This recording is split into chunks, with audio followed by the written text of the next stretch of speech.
बंदी छोड़ सतगुरु रामपाल जी परमेश्वर जी की जय हो। परमपिता परमात्मा सारी सृष्टि के रचनहार कुल मालिक असंख्य ब्रह्मांडों के स्वामी जगत गुरु तीनों लोकों में प्रवेश करके सबका धारण पोषण करने वाले राजाधिराज आत्माधार नाथों के नाथ देवों के देव महादेव सर्वेश्वर महेश्वर मृत्युंजय अजरो अमर आदि अनादि सनातनी प्रभु जगत पिता जगदीश्वर श्री श्री 1008 की उपाधि के वास्तविक अधिकारी अकाल मूर्त सौद स्वरूपी राम वासुदेव सर्वगतम ब्रह्म परम पूज्य प्रथम पूज्य परम संत परम पुरुष परम धनी परम दयालु सत्य कबीर हक्का कबीर अल्लाहु कबीर अल्लाहु अकबर बाखबर अल्लाह ताला जगत के तारणहार जगत के मुक्तिदाता जगत के जगन्नाथ हारे के सहारे हिंदुओं के राम मुसलमानों के अल्लाह सिखों के वाहिगुरु ईसाइयों के मसीह दया के सागर दयानिधि करुणा के सागर करुणानिधि स्वयंभू परिभू संकट मोचन कष्ट हरण मंगल करण दुख भंजन अविगत कबीर निर्विकार निर्विषम परमात्मा अलय अलेख सतगुरु आदि अनादि सतगुरु असली मर्यादा पुरुषोत्तम असली राम असली कृष्ण असली घनश्याम असली मुरारी राजाओं के राजा महाराजाओं के महाराजा शहंशाहों के शहंशाह सम्राटों के सम्राट भगवानों के भगवान अल्लाहों के अल्लाह प्रभुओं के प्रभु मसीहाओं के मसीह सच्चे वाहिगुरु बाबाओं के बाबा पीरों के पीर सेठों के सेठ जगत सेठ सावड़सा सेठ सर्वगुण संपन्न अनंत कोटि कलाओं के स्वामी अनंत कोटि ब्रह्मांडों के नायक योगियों में महायोगी ध्यानियों में महाध्यानी सिद्धों में परम सिद्ध ज्ञानियों में तत्व ज्ञानी ब्रह्म ज्ञानी महाज्ञानी परम ज्ञानी सर्वश्रेष्ठ ज्ञानी विज्ञानी युवा कबीर समर्थ कबीर असमवात अमित ओजा सच्चे रहनुमा करीम अल्लाह सुभान अल्लाह दुनिया के अंतिम पैगंबर 8 सितंबर 1951 से गांव धनाना जिला सोनीपत हरियाणा भारतवर्ष की पावन भूमि पे प्रकट रियल कल्कि भगवान श्री नारायण साकार हरि श्री बाबा साहेब नूर अनंत परमात्मा सच्चे दरवेश सच्चे बाखबर संत शिरोमणि सतगुरु रामपाल जी परमेश्वर जी के चरण कमल में आप और हम सभी भाई बहनों का अनंत कोटि दंडवत प्रणाम।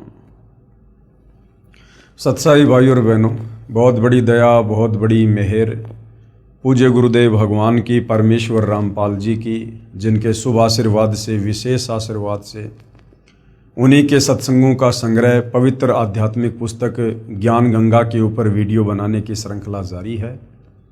इसी श्रृंखला में आज हमारा ये 29वें नंबर का वीडियो है। प्रत्येक वीडियो में पूज्य गुरुदेव भगवान जी के आशीर्वाद से हमें भक्ति मार्ग के विषय में अध्यात्म के विषय में वो सब कुछ जानने और समझने को मिल रहा है जो जानने की जिज्ञासा हमारी सदियों से थी, परंतु तत्व ज्ञान के अभाव में हमारे नादान धर्म गुरु हमें इन शास्त्रों से वो गूढ़ रहस्य निकाल कर नहीं बता पाए, नहीं समझा पाए कि परमात्मा कौन है, कैसा है, कहाँ रहता है, कैसे मिलता है, कैसा दिखाई देता है, उसकी शास्त्र अनुकूल भक्ति क्या है, हमें मुक्ति कैसे प्राप्त हो, हमें जन्म मरण और बुढ़ापे के संकट से हमें कैसे राहत मिले, हम लक 84 योनियों की पीड़ा से कैसे बाहर निकल सकते हैं। हमारे इन तमाम सवालों के जवाब हमारे धर्मगुरु नहीं दे पा रहे थे, क्योंकि ना तो उन्हें स्वयं तत्व ज्ञान था और ना ही वे किसी तत्वदर्शी संत की शरण में थे। और तत्वदर्शी संत के बिना इन आध्यात्मिक गूढ़ रहस्यों को, सदग्रंथों के सार को कोई भी व्यक्ति या महात्मा इनको सार्वजनिक नहीं कर सकता है। इसलिए भाई और बहनों, आज पूज्य गुरुदेव भगवान की पूरे विश्व के मानव समाज पर बहुत बड़ी कृपा हुई है कि आज उन्होंने हमें अध्यात्म का वो सार जो हमारे ही सदग्रंथों में छुपा हुआ था निकाल कर पवित्र पुस्तक ज्ञान गंगा के रूप में दे दिया है। और ये ज्ञान गंगा पुस्तक भारत देश में विशेषकर घर घर में पहुंच चुकी है। तो भाई और बहनों, अब समय आ गया है इस पवित्र पुस्तक ज्ञान गंगा को पढ़कर, इसके ज्ञान को समझकर जगत गुरु तत्वदर्शी सतगुरु रामपाल जी भगवान की शरण में आकर अपनी आत्मा का कल्याण करवाने का। तो भाई और बहनों, इस पुस्तक में अभी तक आपने भक्ति मार्ग के विषय में बहुत कुछ जान लिया है, बहुत कुछ पहचान लिया है। सबसे पहले तो हमें आत्मज्ञान के साथ साथ परमात्म ज्ञान हुआ कि वास्तव में वो परमात्मा कौन है जिन्होंने इस सारी सृष्टि को रचा है। वो साकार है या निराकार है, वो कहाँ रहता है। उसके बाद वो परमात्मा जिन जिन महापुरुषों को इस धरती पर स्वयं ही सतलोक से गति करके चलकर आकर मिले, उन आत्माओं को फिर अपना सचखंड दिखाया, सर्व ब्रह्मांडों की स्थिति से परिचित करवाया। उसके बाद उन आत्माओं ने भी अपनी वाणियों के माध्यम से देश और दुनिया को जगाया। तो भाइयों और बहनों, आज हम जो आगे बढ़ेंगे इस पवित्र पुस्तक में, तो आज का हमारा जो टॉपिक है वो है शंका समाधान। यानी इतना ज्ञान सुनने और समझने के बाद भी काल प्रेरणा से कुछ शंकाएं मन में रह जाती हैं, जिन शंकाओं का समाधान करते हुए सतगुरु रामपाल जी हमें समझाना चाह रहे हैं कि कोई शंका मन में मत रखिए। परमेश्वर जी की वाणी है कि माँ मूंडू उस संत की जिससे संसा न जाए, काल खाए थोड़े शंका सब जग खाए। वो संत ही क्या, वो महात्मा ही क्या, जो अपने भगत के मन में किसी प्रकार की कोई शंका छोड़ दे। तो भाई और बहनों, यदि आप ध्यानपूर्वक पवित्र पुस्तक ज्ञान गंगा को पढ़ेंगे या सतगुरु रामपाल जी के मुख कमल से जो सत्संग बोले गए हैं आप उनको सुनेंगे, तो अपने ही धर्मशास्त्रों से सारे प्रमाण देखकर हमारे मन में अध्यात्म को लेकर किसी प्रकार की कोई शंका रह नहीं जाएगी। फिर भी जो छोटी मोटी शंकाएं हैं उनका भी सतगुरु रामपाल जी ने बखूबी समाधान किया है। प्रश्न, किसी ने सवाल किया, उपरोक्त गीता सार से तो सिद्ध होता है कि ब्रह्मा जी, विष्णु जी तथा शिव जी की पूजा व्यर्थ है, यानी बेकार है। यानी सतगुरु रामपाल जी ने जो पवित्र गीता जी का सार निकाल कर इस पवित्र पुस्तक ज्ञान गंगा में डाल दिया है, तो साधक कह रहा है कि इस पवित्र पुस्तक से गीता जी का सार समझकर तो ऐसा लगा कि जैसे श्री ब्रह्मा, श्री विष्णु और श्री शंकर जी की पूजा बिल्कुल व्यर्थ है, बिल्कुल बेकार है। परंतु मैं तो 30 वर्ष से श्री शिव जी की पूजा कर रहा हूँ तथा भगवान श्री कृष्ण जी मेरे बहुत प्रिय हैं।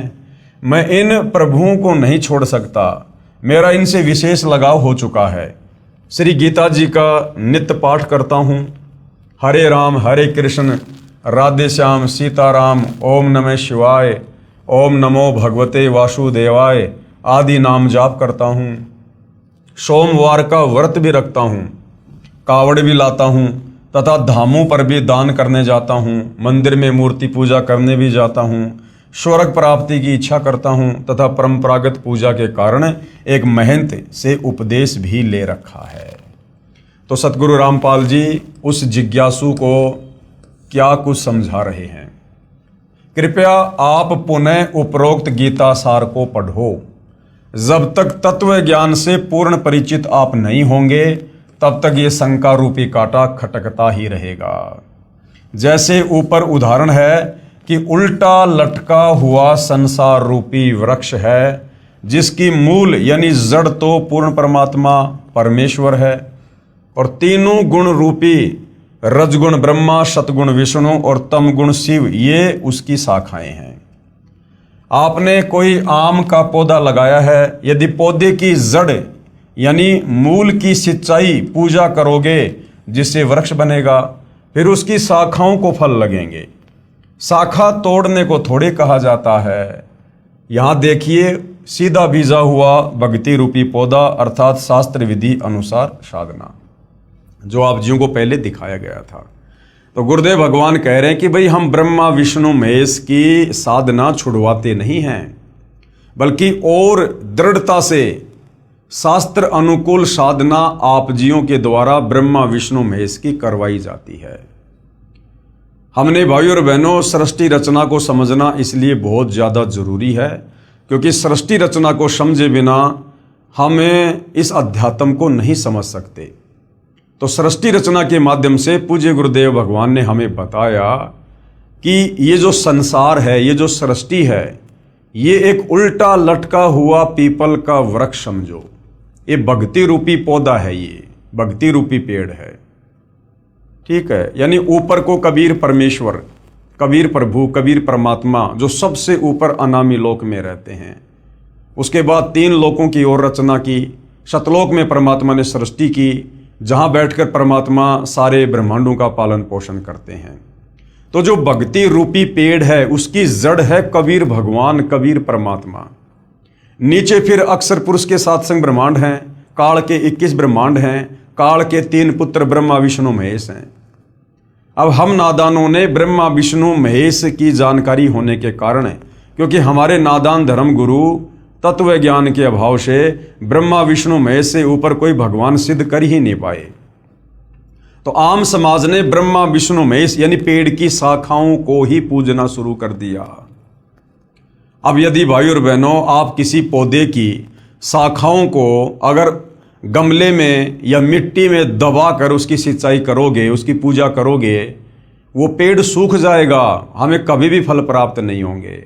हमने पेड़ की जड़ को गमले में लगाना होगा, मिट्टी में दबाना होगा, फिर हमने खाद वगैरह पानी वगैरह डाल के उसकी पूजा करनी होगी। तो ये जो भक्ति रूपी पौधा है, पेड़ है, इसकी जड़ है कबीर भगवान, कबीर परमेश्वर। तो हमने उस परम अक्षर ब्रह्म कबीर परमेश्वर जी की पूजा करनी है। और जब हम पेड़ की जड़ की पूजा करेंगे, जड़ में खाद डालेंगे, पानी डालेंगे, तो पूरा पेड़ बनेगा और फिर शाखाओं को यानी ब्रह्मा विष्णु महेश को फल लगेंगे।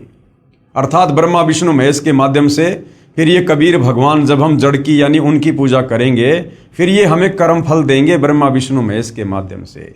अब हम नादानों ने पेड़ की टहनियों को जमीन में दबा दिया और जड़ कर दी ऊपर, तो भला वो पेड़ सूखेगा, यानी हमारी भक्ति फिर कभी सफल नहीं होगी। इसी प्रकार पूजा तो पूर्ण परमात्मा अर्थात मूल की करनी है। फिर कर्म फल तीनों गुण ब्रह्मा विष्णु शिव रूपी शाखाओं को लगेंगे। इसलिए कुछ भी नहीं छोड़ना है, केवल अपना भक्ति रूपी पौधा सीधा बीजना है। अर्थात भक्ति की विधि हमने सही करनी है, अर्थात शास्त्र विधि अनुसार साधना प्रारंभ करनी है। वर्तमान में सभी पवित्र भगत समाज शास्त्र विधि त्याग कर मनमाना आचरण कर रहा है, क्योंकि हमारे धर्म गुरु ब्रह्मा विष्णु महेश से ऊपर हमें कोई भगवान बताए ही नहीं। अर्थात भक्ति रूपी पौधा उल्टा लगा रखा है। यदि किसी ने ऐसे पौधा बीज रखा हो तो उसे मूर्ख ही कहा जाता है। यदि किसी ने टहनियों की ओर से पौधे को जमीन में दबा रखा है, गमले में डाल रखा है, तो उस व्यक्ति को मूर्ख कहा जाएगा। इसीलिए तो गीता अध्याय 7 श्लोक नंबर 12 से 15 में गीता का ज्ञान देने वाला काल ब्रह्म खुद कह रहा है कि जो प्राणी तीनों गुणों की रजगुण ब्रह्मा, सतगुण विष्णु, तमगुण शंकर की पूजा करते हैं, वो तो राक्षस स्वभाव को धारण किए हुए मनुष्यों में नीच दूषित कर्म करने वाले मूर्ख हैं। यानी पवित्र गीता जी जो हिंदुओं का सर्वश्रेष्ठ शास्त्र है, वो तीनों गुण यानी ब्रह्मा विष्णु महेश की पूजा करने के लिए मना कर रहा है। इसलिए गीता अध्याय 7 श्लोक 12 से 18 तक में तीनों गुणों रजगुण ब्रह्मा, सतगुण विष्णु, तमगुण शिव जी की पूजा तक ही सीमित बुद्धि रखने वाले जो इनके अलावा किसी को नहीं पूजते, उनको राक्षस स्वभाव को धारण किए हुए मनुष्यों में नीच दुष्कर्म करने वाले मूर्ख कहा है, तथा कहा है कि ये मुझे भी नहीं पूजते। काल कह रहा है कि ये लोग मुझे भी नहीं पूजते। फिर ये काल, ये ब्रह्म गीता का ज्ञान देने वाला, फिर अपनी साधना को भी गीता ज्ञान दाता प्रभु ब्रह्म अर्थात क्षर पुरुष ने अति घटिया यानी अनुतमाम अर्थात व्यर्थ कहा है। फिर गीता ज्ञान देने वाला काल ब्रह्म अपनी साधना को, ओम नाम की साधना को भी जो चारों वेदों और गीता जी में है, उसको भी अध्याय 7 श्लोक नंबर 18 में अनुतमाम यानी अश्रेष्ठ घटिया बता रहा है कि मुझ काल की ओम नाम की साधना करने से भी साधक का पूर्ण मोक्ष नहीं होगा। वो परम धाम शाश्वत स्थान सतलोक नहीं जा सकता, वो यहीं पर मेरे 21 ब्रह्मांड में जन्म और मरण के चक्कर में रहेगा। इसलिए गीता अध्याय 18 श्लोक 62, 64, 66 तथा अध्याय 15 श्लोक 1 से 4 में कहा है कि उस पूर्ण परमात्मा यानी उल्टे लटके वृक्ष की मूल की पूजा कर, उस पूर्ण परमात्मा की शरण में जा, उस कबीर भगवान की शरण में। उसकी पूजा तत्वदर्शी संत के बताए मार्ग से कर। उसकी पूजा कौन बताएगा? तत्वदर्शी संत। और गीता अध्याय 4 श्लोक 34 में तत्वदर्शी संत की तरफ संकेत किया है। उसी पूर्ण परमात्मा की यानी कबीर परमेश्वर की शास्त्र विधि अनुसार साधना करने से ही साधक परम शांति तथा सतलोक को प्राप्त होता है, अर्थात पूर्ण मोक्ष को प्राप्त करता है। गीता ज्ञान दाता प्रभु यानी क्षर पुरुष ये काल कह रहा है कि मैं भी उसी की शरण में हूं, अर्थात मेरा भी इष्ट यानी पूज्य देव वही पूर्ण परमात्मा कबीर है। मैं भी उसी की पूजा करता हूं, अन्य को भी उसी की पूजा करनी चाहिए। तो गीता ज्ञानदाता तो खुद अपने से अन्य उस पूर्ण परमेश्वर परम अक्षर ब्रह्म कबीर देव की पूजा के लिए कह रहा है। आप जी गीता का नित्य पाठ भी करते हो तथा साधना गीता जी में वर्णित विधि के विरुद्ध करते हो। जिन मंत्रों का हरे राम हरे कृष्ण राधे श्याम सीताराम ओम नमो शिवाय ओम नमो भगवते वासुदेवाय आदि आदि मंत्रों का आप जाप करते हो तथा अन्य साधनाएं जैसे व्रत करना, कावड़ लाना, तीर्थों व धामों पर दान करना तथा पूजा के लिए जाना, गंगा स्नान तथा तीर्थों पर लगने वाली परभी में स्नान पवित्र गीता जी में वर्णित न होने के कारण शास्त्र विधि त्याग कर मनमाना आचरण है। अर्थात जो जो क्रियाएं आप जी कर रहे हो ये सारी क्रियाएं पवित्र ग्रंथ गीता करने के लिए मना कर रहा है, जिसे पवित्र गीता जी अध्याय 16 श्लोक 23-24 में व्यर्थ कहा है। तो भाई और बहनों, सतगुरु रामपाल जी परमेश्वर जी ने हर प्रकार से शास्त्रों का हवाला देकर अपनी तरफ से कुछ ना कहकर आप और हमें अध्यात्म के विषय में सब कुछ समझा चुके हैं। इसके बाद भी यदि मन में कोई शंका रह जाती है तो भाई फिर तो उस प्राणी के माड़े भाग ही कहे जाएंगे। गद्दी तथा महंत परंपरा की जानकारी। अब ये गद्दी तथा महंत परंपरा ये कैसे शुरू हुई है, जिसके चक्कर में लाखों प्राणी उलझे हुए हैं। महंत व गद्दी परंपरा की जानकारी। किसी एकांत स्थान पर या शहर व किसी गांव में कोई महान आत्मा संत या भगत रहा करता था। उसके शरीर त्यागने के बाद उसकी याद बनाए रखने के लिए उनके शरीर के अंतिम संस्कार स्थल पर एक पत्थर या ईंटों की यादगार बना दी जाती है। फिर उस पवित्र आत्मा के अनुयायी या वंशज उसकी पत्थर की मूर्ति रख लेते हैं। कुछ समय उपरांत श्रद्धालु जाते हैं, कुछ धन दान करने लग जाते हैं, उसे मंदिर का रूप दे देते हैं तथा उस संत व ऋषि के वंशजों को धन उपार्जन का लालच हो जाता है। वे बहकाना प्रारंभ कर देते हैं कि जो यहाँ दर्शन करने आता है उसको पूर्ण मोक्ष प्राप्त होता है, सर्व लाभ मिलते हैं, जो इसी महापुरुष के जीवन काल में शिष्यों को मिलते थे। ये मूर्ति साक्षात उसी संत जी को ही जानो, जो यहाँ नहीं आएगा उसका मोक्ष संभव नहीं, आदि आदि। इस प्रकार से भाई और बहनों, ये जितनी भी यादगारें हैं, ये पूजा स्थल हैं, धाम है, तीर्थ हैं, ये इस प्रकार से बने हैं। पहले वहाँ कोई साधु संत महात्मा ऋषि अपनी भक्ति किया करता था, जैसा भी उसको ज्ञान था औरों को समझाया करता था, और मरने के बाद जो भी उसने भक्ति साधना की वो लेकर अपने इष्ट धाम को चला गया। अब पीछे से उसके चेलों ने या उसके वंशजों ने उसके नाम की यादगार बना दी। धीरे धीरे एक स्ट्रक्चर खड़ा कर दिया, लोग वहाँ पर आने लगे, दान धर्म करने लगे, एक बड़े मंदिर का बड़ी यादगार का रूप दे दिया। फिर वहाँ रहने वालों को ये लालच पड़ गया कि यहाँ तो लोग आते हैं, दान धर्म करते हैं, बढ़िया उनका धंधा चल गया। इस प्रकार से भाई और बहनों, ये गद्दी परंपरा, महंत परंपरा, ये यादगारें बनी हुई हैं। वर्तमान में वहाँ जाने से वो साधना शास्त्रों के विरुद्ध होने के कारण साधक को वहाँ जाने से, दान धर्म करने से, पूजा करने से कोई आध्यात्मिक लाभ नहीं है। अब उन नादानों को कोई पूछे कि जैसे कोई वैद्य था यानी कोई डॉक्टर था, वो नाड़ी देखकर दवाई देता था, रोगी स्वस्थ हो जाता था। उस वैद्य यानी डॉक्टर की मृत्यु के बाद उसकी मूर्ति बनाकर स्थापित करके कोई लालची कहे कि ये मूर्ति उसी डॉक्टर वाला कार्य करती है, जो इसके दर्शन करने आएगा वह पूर्ण स्वस्थ हो जाएगा। या स्वयं नकली वैद्य बनकर कोई बैठ जाए कि मैं भी दवाई देता हूँ, परंतु सारा उपचार औषधि के ग्रंथ के विपरीत दे रहा है, वह धोखा दे रहा है, क्योंकि केवल धन उपार्जन उसका उद्देश्य है। किसी भी संत या प्रभु की मूर्ति आदरणीय यादगार तो है, परंतु पूजनीय नहीं है।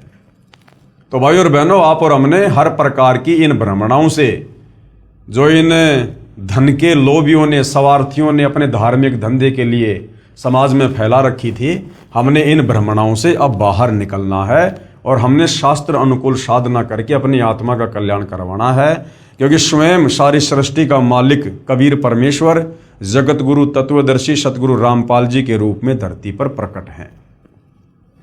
ऐसे ही किसी संत या भगवान की मूर्ति बनाकर उसकी आड़ में कोई पुजारी व महंत कहे कि मैं भी नाम देता हूं, वह महानुभाव सर्व साधना उसी पवित्र शास्त्र के विपरीत दे रहा है जो उस महान संत ने अपने अनुभव का लिखा है।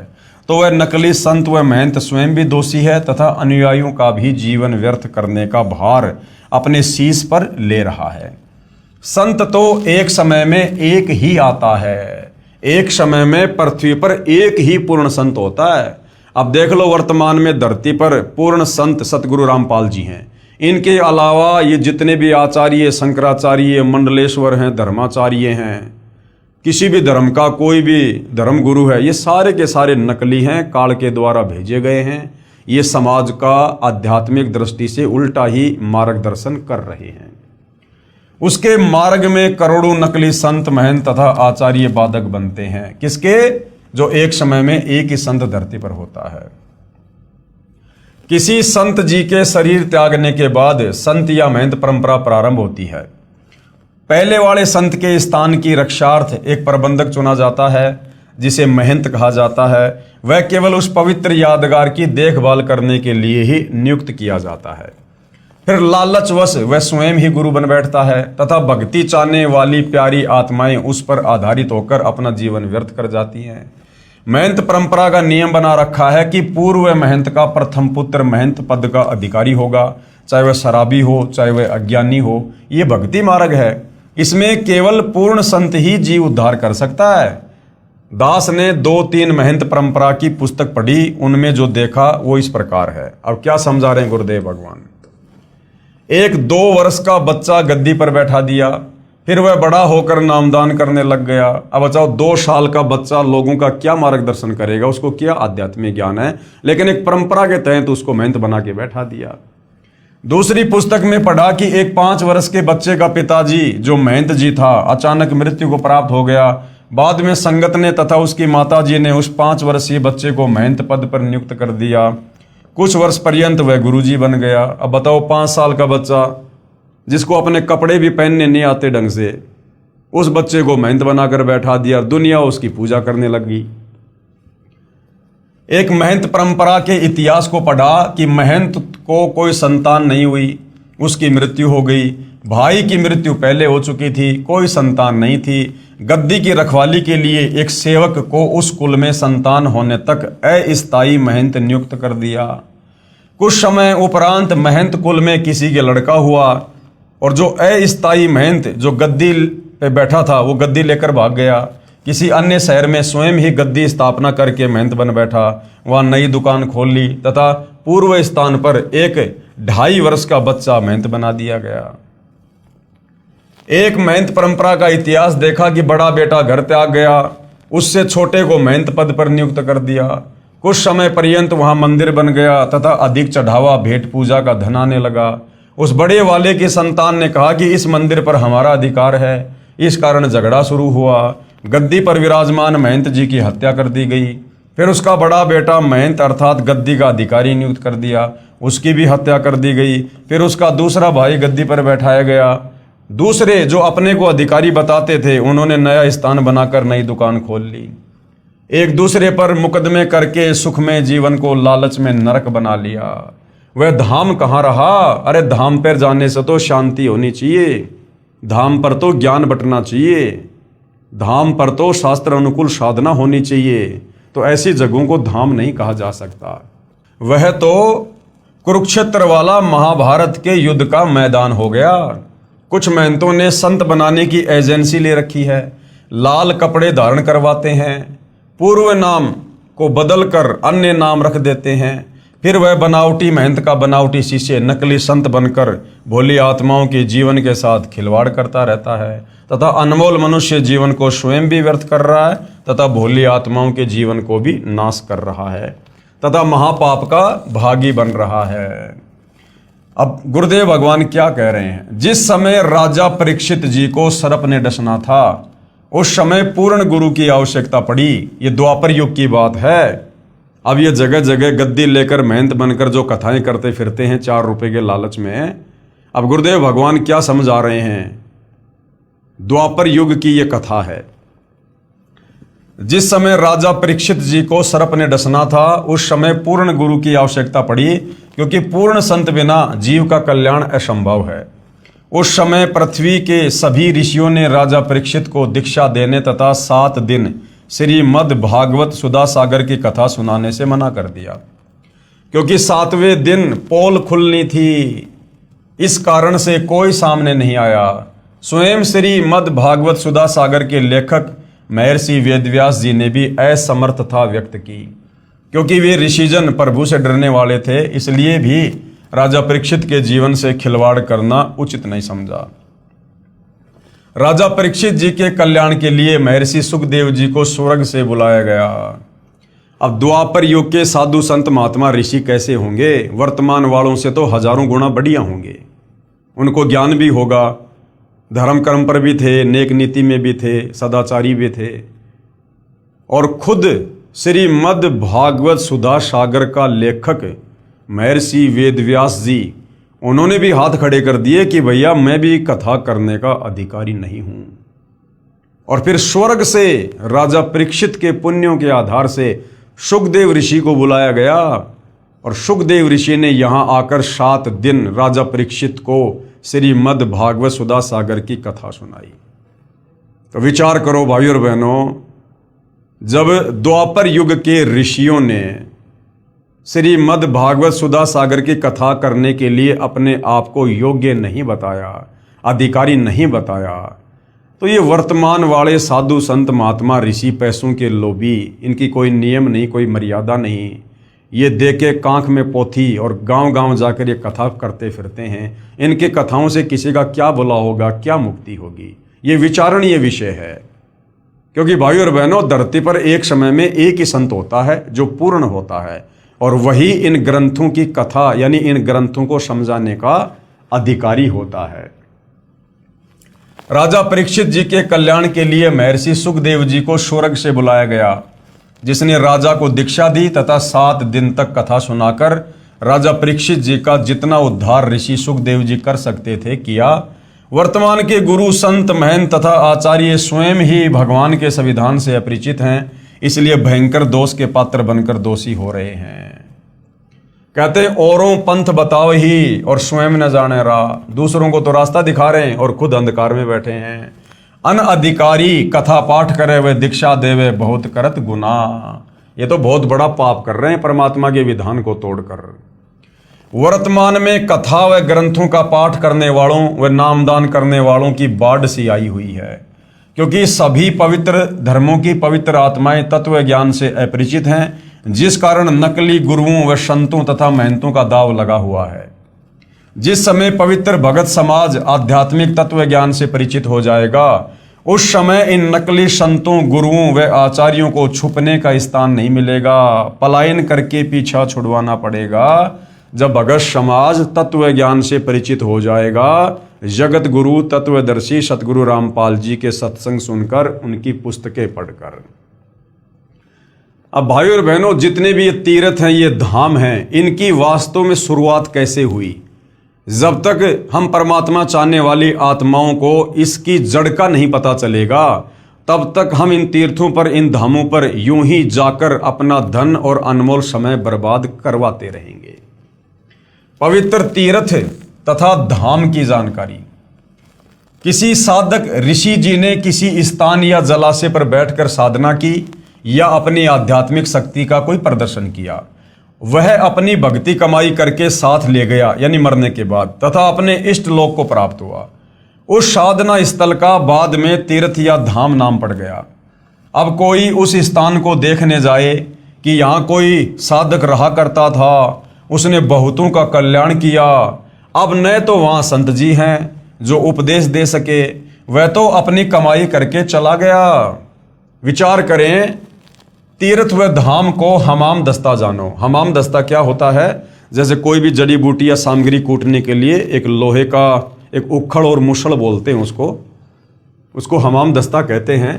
एक 1.5 फुट का लोहे का गोल पात्र लगभग 9 इंच परिधि का उखड़ जैसा होता है तथा 1.5 फुट लंबा तथा 2 इंच परिधि का गोल लोहे का डंडा सा मुसड़ जैसा होता है, जो सामग्री व दवाइयां आदि कूटने के काम आता है।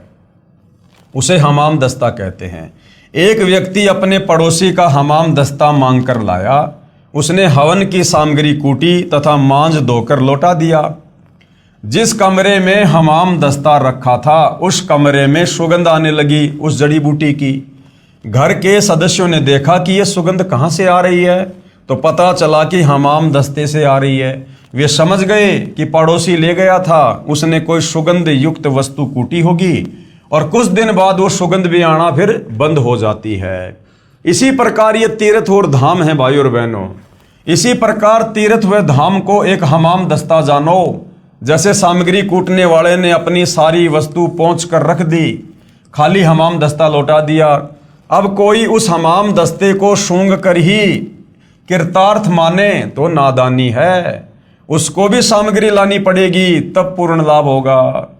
ठीक इसी प्रकार किसी धाम व तीर्थ पर रहने वाला पवित्र आत्मा तो राम नाम की सामग्री कूटकर, यानी जैसे भी उसके पास भक्ति थी वो करके और अपना शरीर छोड़ के झाड़ पहुंचकर अपनी सर्व कमाई को साथ ले गया। बाद में अनजान श्रद्धालु उस स्थान पर जाने मात्र से कल्याण समझे तो उनके मार्गदर्शकों यानी गुरुओं की शास्त्र विधि रहित बताई साधना का ही परिणाम है। उस महान आत्मा संत की तरह भगवान की साधना करने से ही कल्याण संभव होगा। उन तीर्थों के धामों के चक्कर काटने से कुछ नहीं मिलेगा। उसके लिए तत्वदर्शी संत की खोज करके उससे उपदेश लेकर आजीवन भक्ति करके मोक्ष प्राप्त करना चाहिए। शास्त्र विधि अनुकूल सत साधना गुरुदेव कह रहे हैं मुझ दास के पास उपलब्ध है, कृपया निःशुल्क प्राप्त करें। ऐसी अनमोल वस्तु जिसका कोई मूल्य नहीं है, जिस साधना से, जिन मंत्रों के जाप से हमारी आत्मा का कल्याण होगा, जन्म जन्म का संताप कटेगा। युगों युगों से हम जो जन्म मरण का कष्ट भोग रहे हैं, 184 योनि में गधे कुत्ते सूअर बनकर यातना भोग रहे हैं, नरक भोग रहे हैं, हमारा वो रोग कटेगा। ऐसी अनमोल वस्तु तीनों लोकों में जिसके समान कोई कीमती वस्तु नहीं, वो हमें सतगुरु रामपाल जी मुफ्त में दे रहे हैं, मुफ्त में। और भाई और बहनों, युगों युगों के बाद दाव लगता है सत भक्ति का, युगों युगों के बाद। अब गुरुदेव बता रहे श्री अमरनाथ धाम की स्थापना कैसे हुई, जहां दुनिया जाती है दर्शन करने के लिए कि हमारी मुक्ति होगी, मोक्ष होगा, हमारे को पुण्य मिलेंगे। तो पहले वहां जाने से पहले ये जान लो कि अमरनाथ धाम की स्थापना कैसे हुई। भगवान शंकर जी ने पार्वती जी को एकांत स्थान पर उपदेश दिया था, यानी नाम दीक्षा दी थी, जिस कारण से माता पार्वती जी इतनी मुक्त हो गई कि जब तक भगवान शिव जी यानी तमोगुण की मृत्यु नहीं होगी तब तक उमा जी की भी मृत्यु नहीं होगी। 7 ब्रह्मा जी की मृत्यु के उपरांत भगवान विष्णु की मृत्यु होती है और 7 विष्णु जी की मृत्यु के बाद शिव जी की मृत्यु होती है।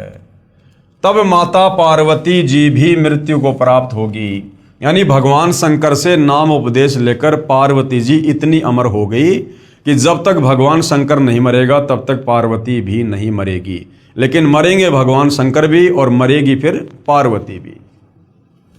तब माता पार्वती जी भी मृत्यु को प्राप्त होगी। पूर्ण मोक्ष नहीं हुआ, क्योंकि जब शंकर जी का ही मोक्ष नहीं है तो पार्वती जी का कैसे होगा। फिर भी जितना लाभ पार्वती जी को हुआ वह भी अधिकारी से उपदेश मंत्र लेकर हुआ। बाद में श्रद्धालुओं ने उस स्थान की याद बनाए रखने के लिए उसको सुरक्षित रखा तथा दर्शक जाने लगे। जिस जगह पर भगवान शंकर ने पार्वती जी को मंत्र दिए थे उसको अमरनाथ कहते हैं, उस जगह को अमरनाथ कहते हैं जहां पर पार्वती जी को अमर मंत्र दिए थे। बाद में लोगों ने उस जगह को सुरक्षित बनाए रखने के लिए वहां पर एक यादगार बना दी। अब गुरुदेव कह रहे हैं जैसे ये दास यानी अपने लिए गुरुदेव कह रहे हैं कि स्थान स्थान पर जा जाकर सत्संग करता है, वहां पर खीर व हलवा भी बनाया जाता है। जो भगत आत्मा उपदेश प्राप्त कर लेता है उसका कल्याण हो जाता है। सत्संग की समाप्ति के बाद सभी टेंट आदि उखाड़कर दूसरे स्थान पर सत्संग के लिए चले गए। पूर्व स्थान पर केवल मिट्टी या ईंटों की बनाई भट्टी व चूल्हे से छोड़ दिए।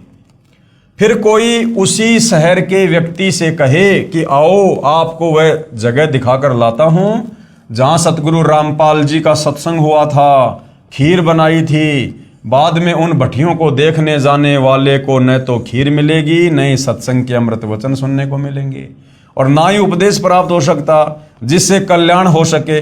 उसके लिए संत ही खोजना पड़ेगा। जहां सत्संग चल रहा हो वहां पर सर्व कार्य सिद्ध होंगे।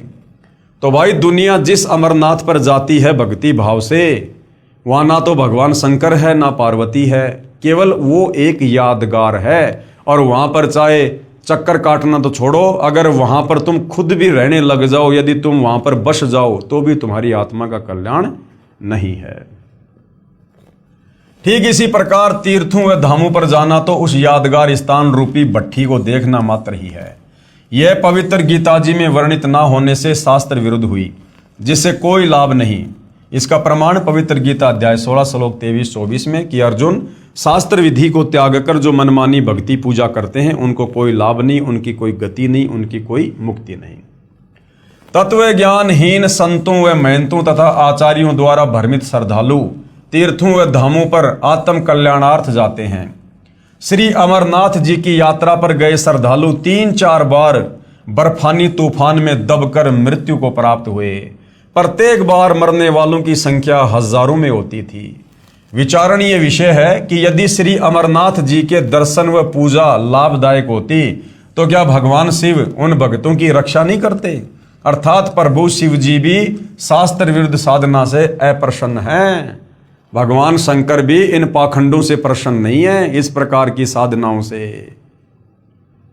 वैष्णो देवी के मंदिर की स्थापना कैसे हुई? जो श्रद्धालु वैष्णो देवी मंदिर जाते हैं भक्ति भाव से पूजा के लिए, आत्म कल्याण के लिए, तो पहले यह तो जान लो कि वैष्णो देवी मंदिर की स्थापना कैसे हुई।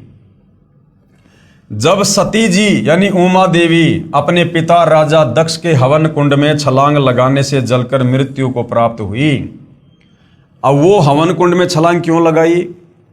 गुरुदेव ने बताया, एक समय शंकर और पार्वती जी, जिसको उमा भी कहते हैं, दोनों आकाश मार्ग से जा रहे थे।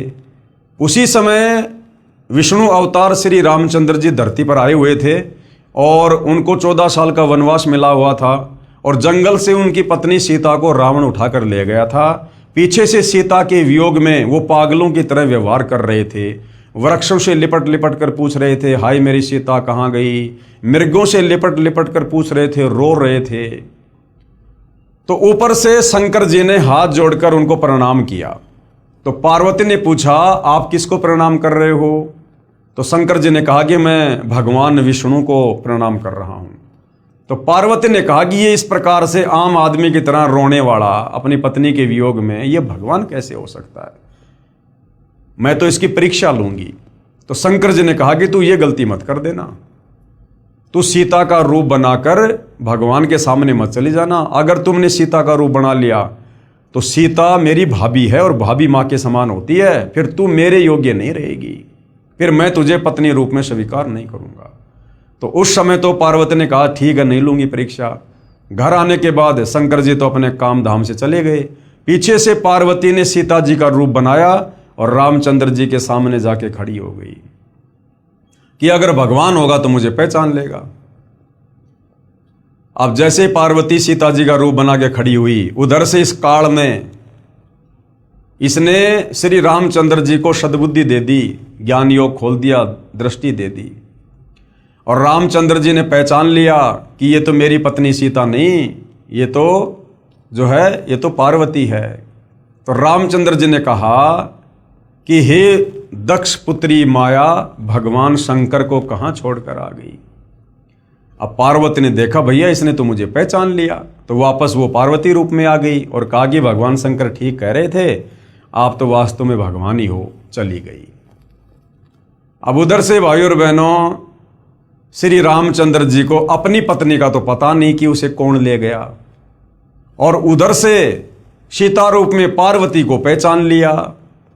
ये काल ने तुरंत बुद्धि ऑन कर दी, क्योंकि 21 ब्रह्मांड के जितने भी प्राणी हैं, आम व्यक्ति से लेकर ब्रह्मा विष्णु महेश, उन सब की बुद्धि का रिमोट इस काल बलि के हाथ में है। तो पार्वती अपने घर चली गई, शाम को शंकर जी आ गए। उधर से काल ने शंकर जी को प्रेरणा कर दी, दिव्य दृष्टि दे दी, और शंकर जी ने देखा भैया ये तो काम खराब करके आ गई, इसने तो मेरी माता जी का रूप धारण कर लिया, अब ये पत्नी रूप में स्वीकार्य नहीं है। घर आकर शंकर जी ने पार्वती से पूछा, आप परीक्षा लेने गई थी? तो पार्वती जी ने साफ साफ मना कर दिया, झूठ बोल दिया अपने पति से कि मैं नहीं गई थी। शंकर जी ने थोड़ा सा गुस्से में आकर पूछा, तो पार्वती ने हाँ कर दी कि हाँ मैं गई थी। उसी दिन से शंकर जी ने पार्वती से नाराज होकर पति पत्नी व्यवहार करना बंद कर दिया।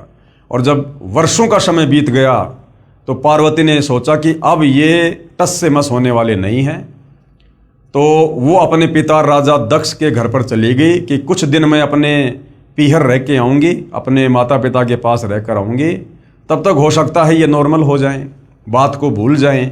इस दृष्टिकोण से पार्वती यानी उमा अपने पिता राजा दक्ष के घर पर चली गई।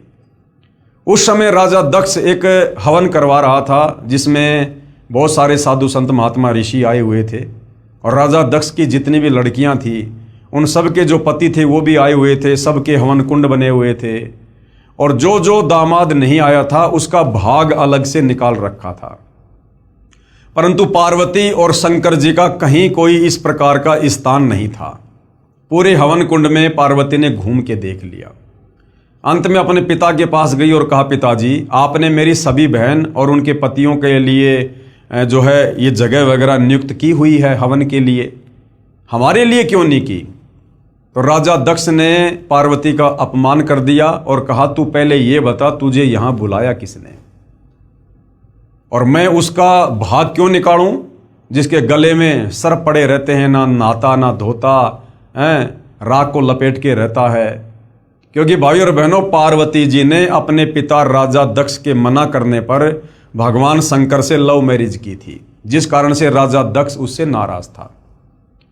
तो इस प्रकार अपनी बेइज्जती को देखकर और उधर से अपने पति को नाराज देखकर कि ना तो मेरा ससुराल में कोई जगह है ना पीहर में कोई जगह है, ये सोचकर दुखी मन से काल प्रेरणा से और वो जो पार्वती थी वो उस हवन कुंड में छलांग लगा गई और वो जलकर खाक हो गई।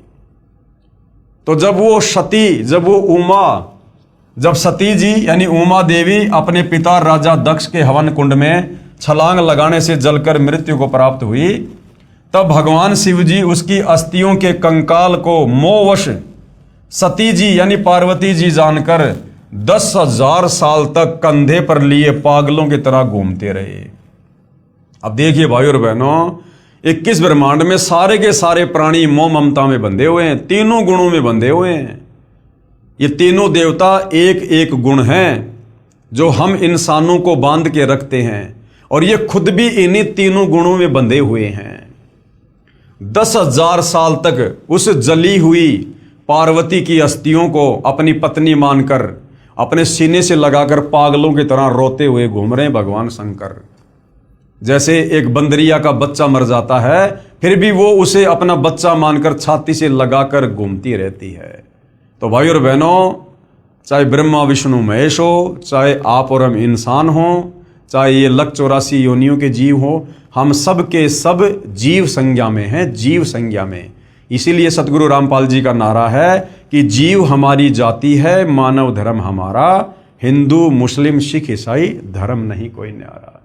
तो इस तत्व ज्ञान से पता चलता है कि ब्रह्मा विष्णु महेश भी जीव संज्ञा में हैं और ये भी तीनों गुणों के प्रभाव से प्रभावित हैं।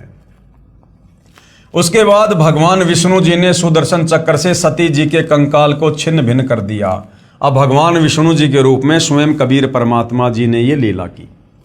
जहां धड़ गिरा, जहां पर पार्वती जी का वो धड़ वाला हिस्सा गिरा कंकाल का, वहां पर उसको जमीन में गाड़ दिया गया इस धार्मिक घटना की याद बनाए रखने के लिए कि ऐसी घटना घटित हुई थी।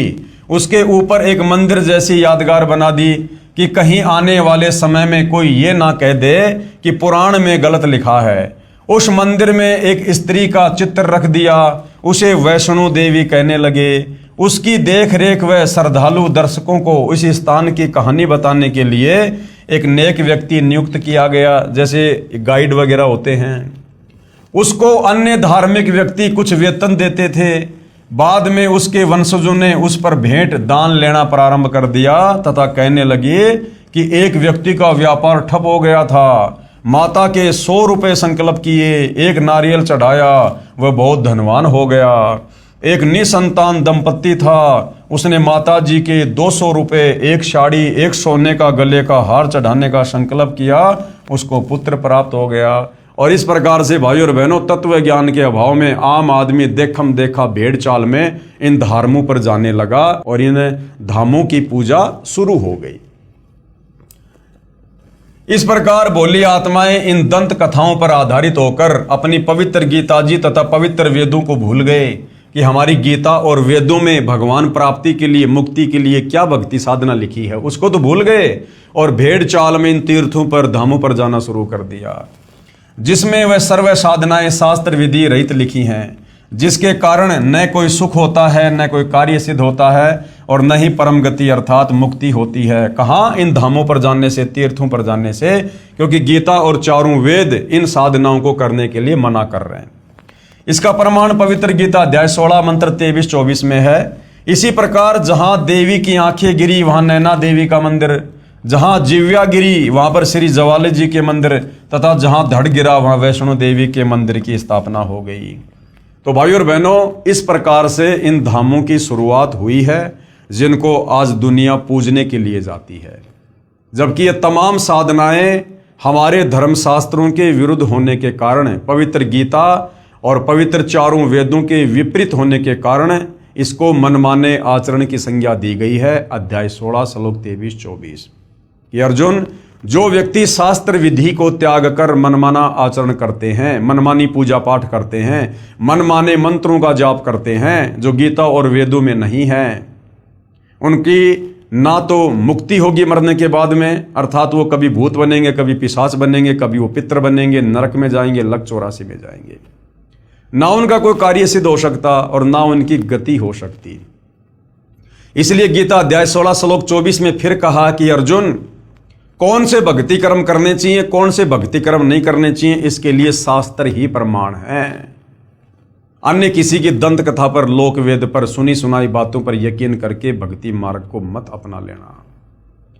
तो भाई और बहनों, हर प्रकार से सतगुरु रामपाल जी परमात्मा चाहने वाली आत्माओं का समाधान कर रहे हैं।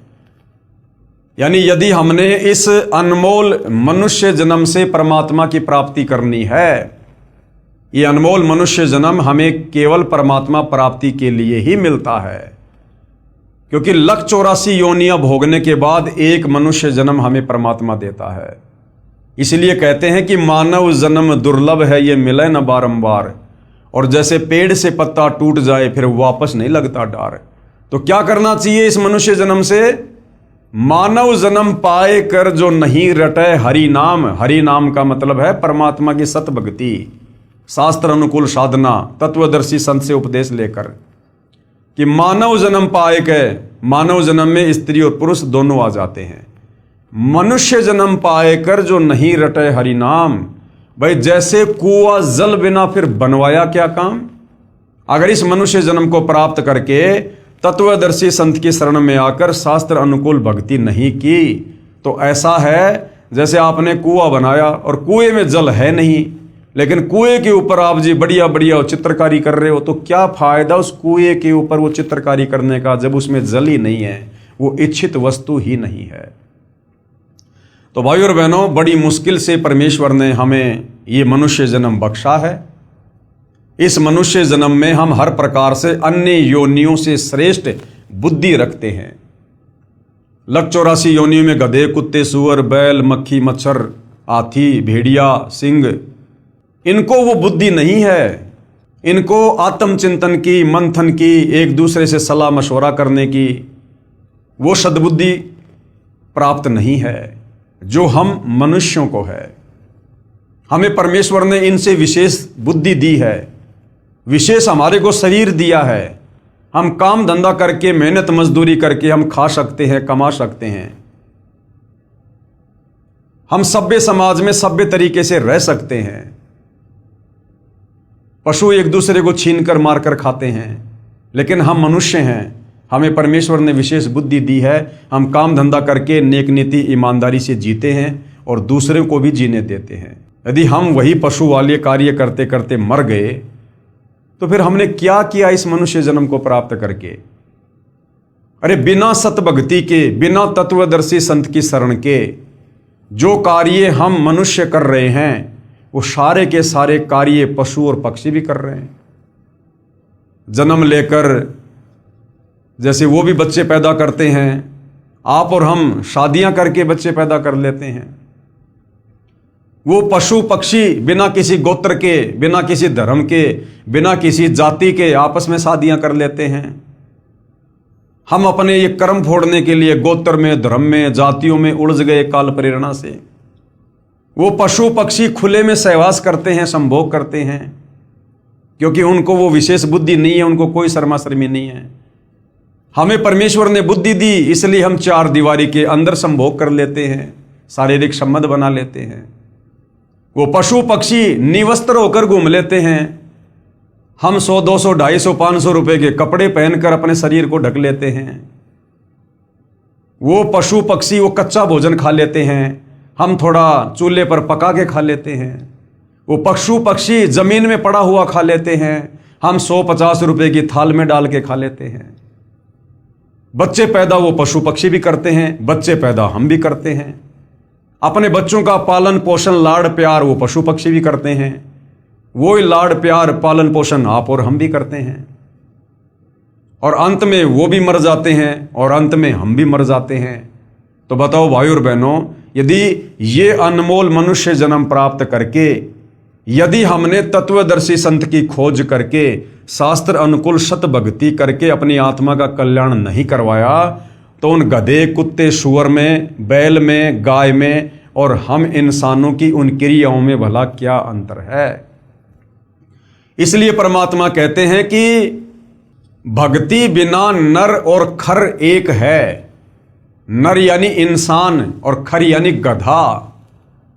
जो व्यक्ति मनुष्य जन्म प्राप्त करके तत्वदर्शी संत की शरण में आकर शास्त्र अनुकूल भक्ति शुरू नहीं करता है, कबीर परमात्मा ने उस व्यक्ति में, चाहे वो व्यक्ति देश का राजा क्यों ना हो, उस व्यक्ति में और गधे में कोई अंतर नहीं बताया। भक्ति बिना नर और खर यानी गधा एक है। जिन हरिपद नहीं जानिया, जिसको परमात्मा की जानकारी नहीं, जिसके पास सत भक्ति नहीं। भक्ति बिना नर और खर एक है, जिन हर पद नहीं जानिया।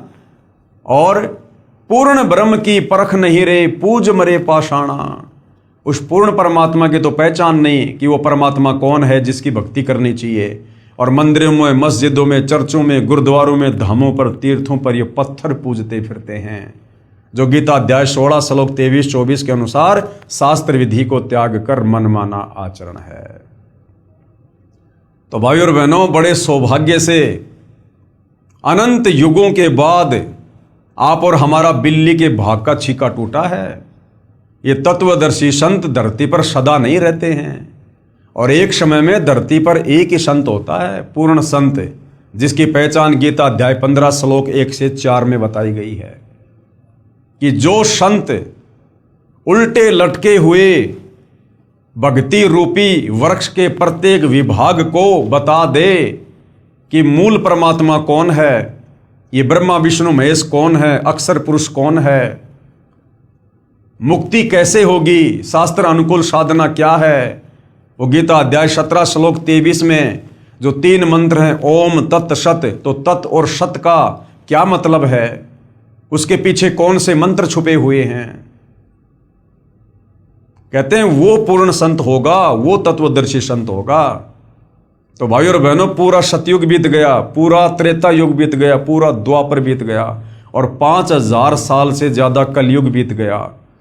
आज तक वेदों और गीता में वर्णित उस उल्टे लटके संसार रूपी वृक्ष की जो व्याख्या सतगुरु रामपाल जी ने सचित्र समझाई है, आज तक किसी धर्मगुरु ने, धर्माचार्य ने नहीं समझाई है। तो भाई और बहनों, लगभग 39 लाख वर्ष के बाद, क्योंकि सतयुग, त्रेता, द्वापर, कलयुग, ये 4 युग हैं, इन चारों युगों का कुल समय होता है 43,20,000 वर्ष। तो कलयुग अभी 4 लाख कुछ वर्ष बाकी है। तो लगभग 38-39 लाख वर्ष के बाद आप और हमें आज इस कलयुग की बिचली पीढ़ी में तत्वदर्शी संत के दर्शन सुलभ हुए हैं।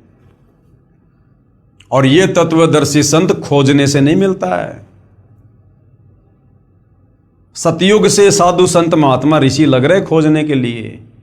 सतयुग में लाखों साल की उम्र होती थी, बेचारे घर बार छोड़कर, बाल बच्चे छोड़कर वैराग्य धारण कर लेते थे।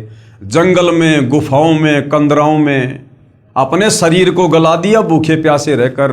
मिट्टी चढ़ जाया करती थी शरीर पर, दीमक लग जाती थी, समाधि लगा के बैठ जाया करते थे परमात्मा प्राप्ति के लिए। भाई और बहनों, उनको तो इस ब्रह्मा विष्णु महेश के पिता, गीता ज्ञानदाता काल ने भी अपने दर्शन नहीं दिए। और आज आप और हमें उस पूर्ण ब्रह्म परमात्मा कबीर देव, कबीर साहिब के जगत गुरु तत्वदर्शी सतगुरु रामपाल जी के रूप में साक्षात दर्शन हो रहे हैं। आज वो परमात्मा हमें ढूंढता हुआ फिर रहा है। और यदि आज हमने मौका खो दिया, और यदि फिर हमें कभी मनुष्य जन्म मिला, फिर हम परमात्मा को खोजते खोजते रह जाएंगे, नहीं मिलेगा। और यदि 184 योनि में गधे, कुत्ते, सूअर की अगर योनियों में चले गए, तो उसके बाद हमें ना तो तत्वदर्शी संत की पहचान करवाने वाला कोई मिलेगा, और यदि मिल गया तो हम उस 184 योनि के शरीरों में उस तत्वदर्शी संत की पहचान करने योग्य नहीं रहेंगे। आज गधे, कुत्ते, सूअर को आप बैठ के समझाओ कि भक्ति कर ले, राम का नाम ले ले, तत्वदर्शी संत आया हुआ है, उसको पता ही नहीं हम क्या भोग रहे हैं, क्योंकि वो भोग योनि है। अब वो भोग योनि भोग रहा है वो जीव, क्योंकि वो भी हमारी तरह कभी मनुष्य था, स्त्री या पुरुष, और उसको भी लोगों ने बताया, समझाया कि भाई भक्ति कर ले, परमात्मा आए हुए हैं। लेकिन वो अफलातुनी में रह गया कि किसने देखा भगवान, सब डींग मारते हैं, कुछ नहीं है, अपना काम धंधा करो, अपने बच्चों का पालन पोषण करो, यही भक्ति है, यही धर्म है बस। और यही छोटी मोटी साधना करता रहता था। अब वो भाई शरीर छोड़ने के बाद सत भक्ति उसकी बनी नहीं, सीधा 184 योनियों में काल ने ठोक दिया। अब वो अपना कर्म भोग रहा है, जो कर्म उसने मनुष्य योनि में किया था, शास्त्र विरुद्ध साधना करके, संतों की बातों को कानों के ऊपर से टाल दिया। आज वो गधा, कुत्ता, शुअर बनकर असहनीय पीड़ा भोग रहा है।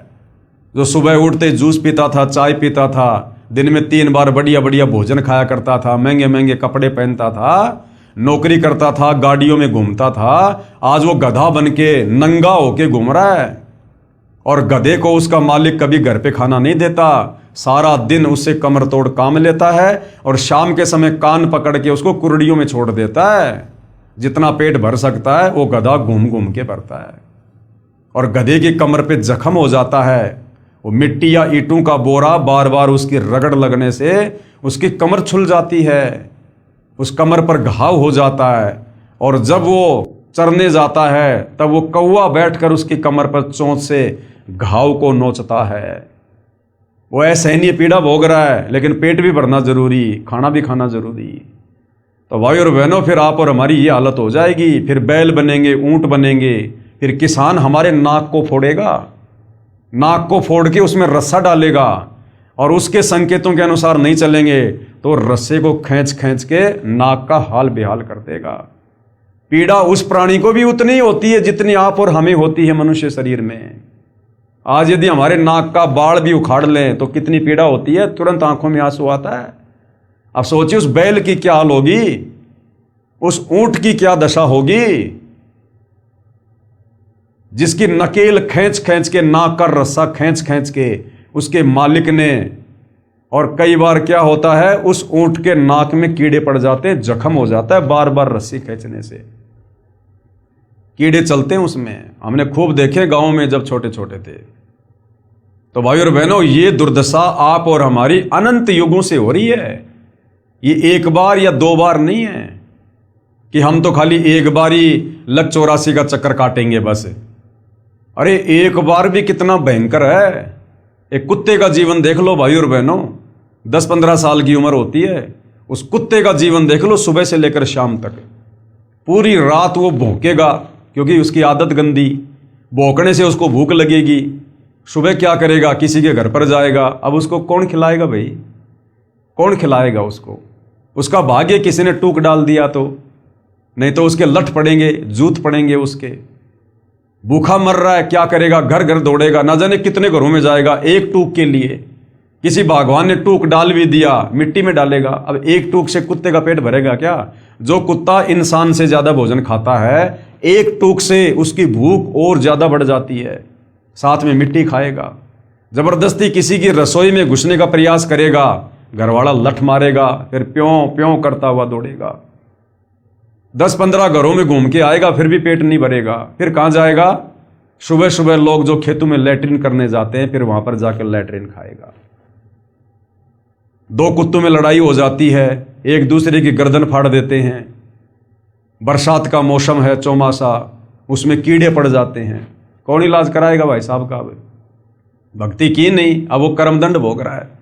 कीड़े पड़ गए, जख्म हो गया, ना ढंग से खाया जा रहा, ना बैठा जा रहा, ना सोया जा रहा है, गर्दन हिला हिला के कभी किसी पानी में जाएगा, कभी कहाँ जाएगा। लेकिन वो कर्म तो भाई भोगना पड़ेगा। परमात्मा कहते हैं, तुमने उस दरगाह का महल नहीं देखा, धर्मराज के तिल तिल का लेखा। जैसे कर्म मनुष्य योनि में किए थे भक्ति ना करके, अब वो कर्म भोग रहा है। खुजली हो जाती है, खुजली, पूरा शरीर छुल जाता है, बाल उड़ जाते हैं। और ऐसे कुत्ते को तो कोई अपने आसपास भी नहीं फटकने देता, लगाएगा बीमारी, लठ मारते हैं दूर से। वो जाता है भोजन के लिए और लोग दूर से उसको पत्थर मारते हैं, लठ मारते हैं।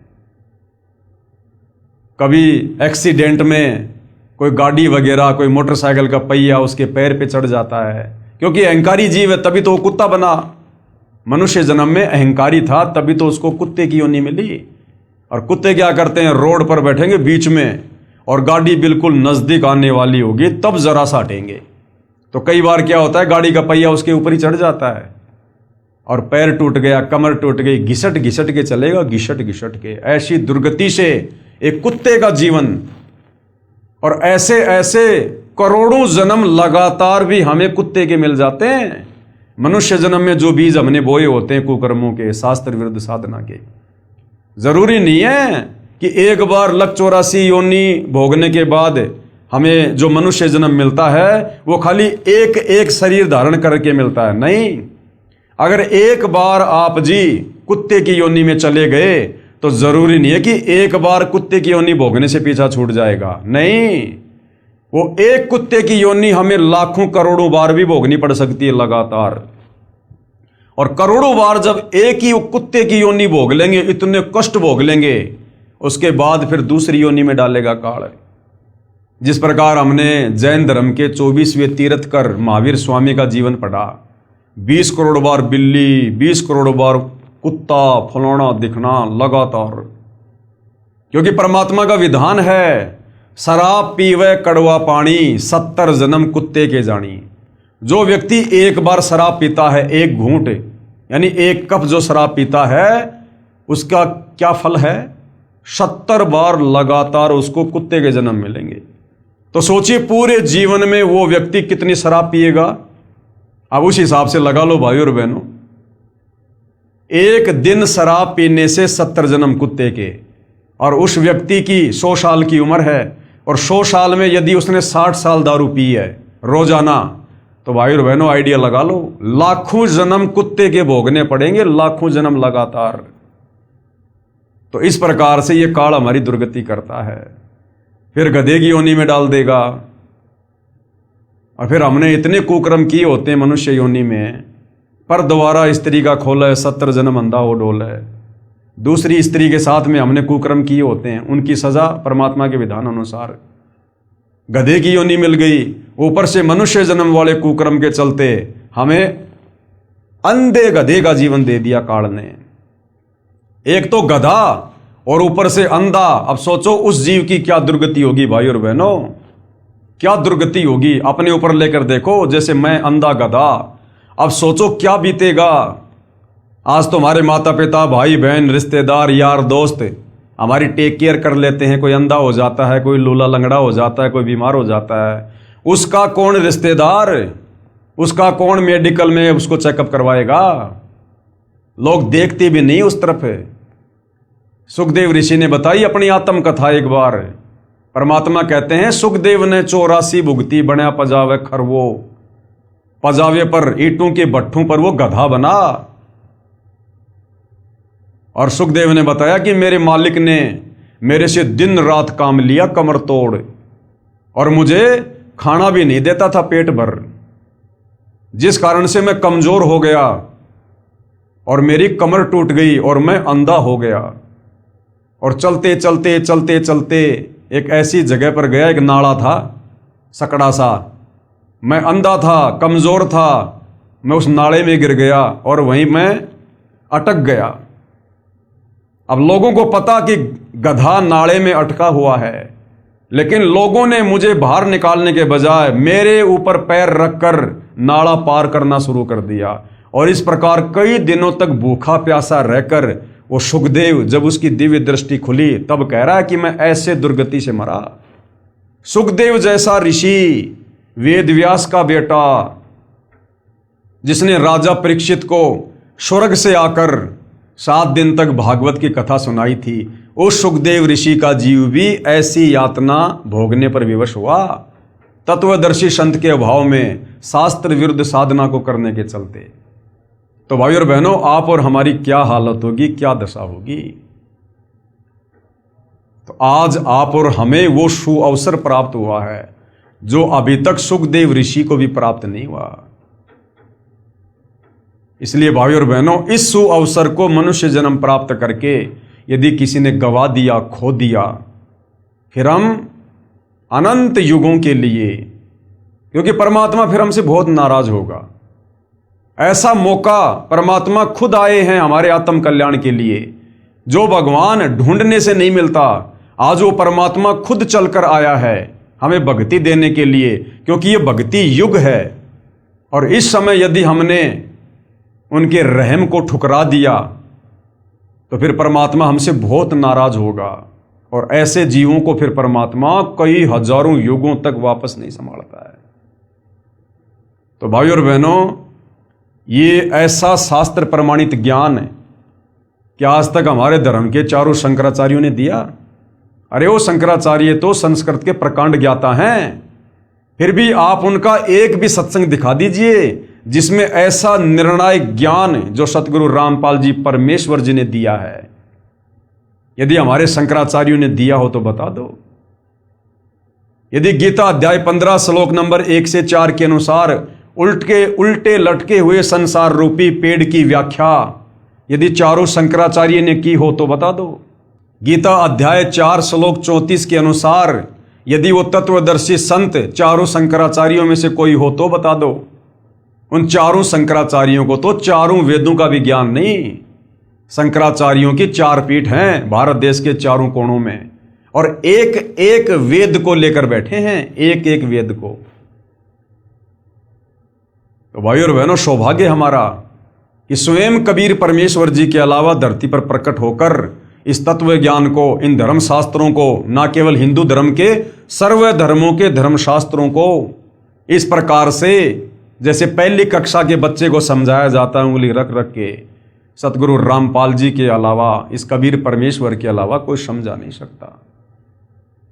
तो भाई और बहनों, ऐसा रहम हुआ है पूज्य गुरुदेव भगवान का, परमेश्वर का, विशेष रजा, विशेष दया।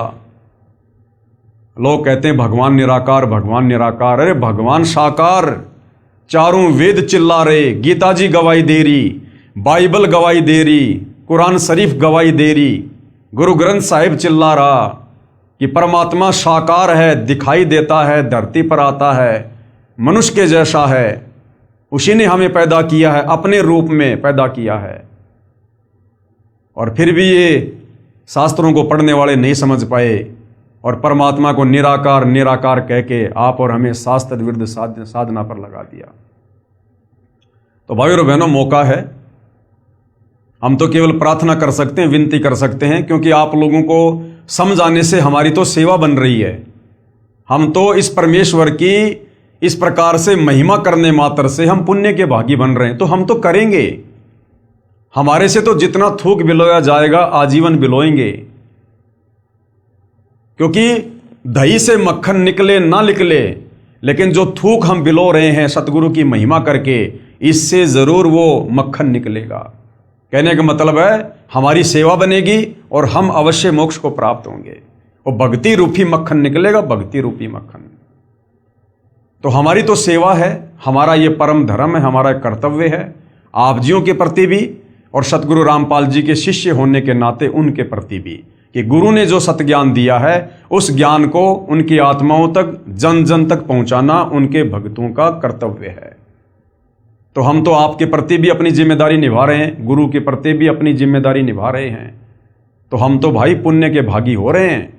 परमात्मा कहते हैं हरि सेवा युग चार है और गुरु सेवा पल एक, भाई तासु पटंतर ना तुले संतन किया विवेक। और सत्संग की आदि घड़ी तप के वर्ष हजार, तो भी बराबर है नहीं कहे कबीर विचार। तो भाई और बहनों ये सत्संग हो रहा है। तत्वदर्शी संत के बाद यदि कोई सत्संग कर सकता है तो उनके शिष्य, क्योंकि इस ज्ञान को वही आगे फैला सकता है जिसको अपने गुरु से तत्व ज्ञान प्राप्त है।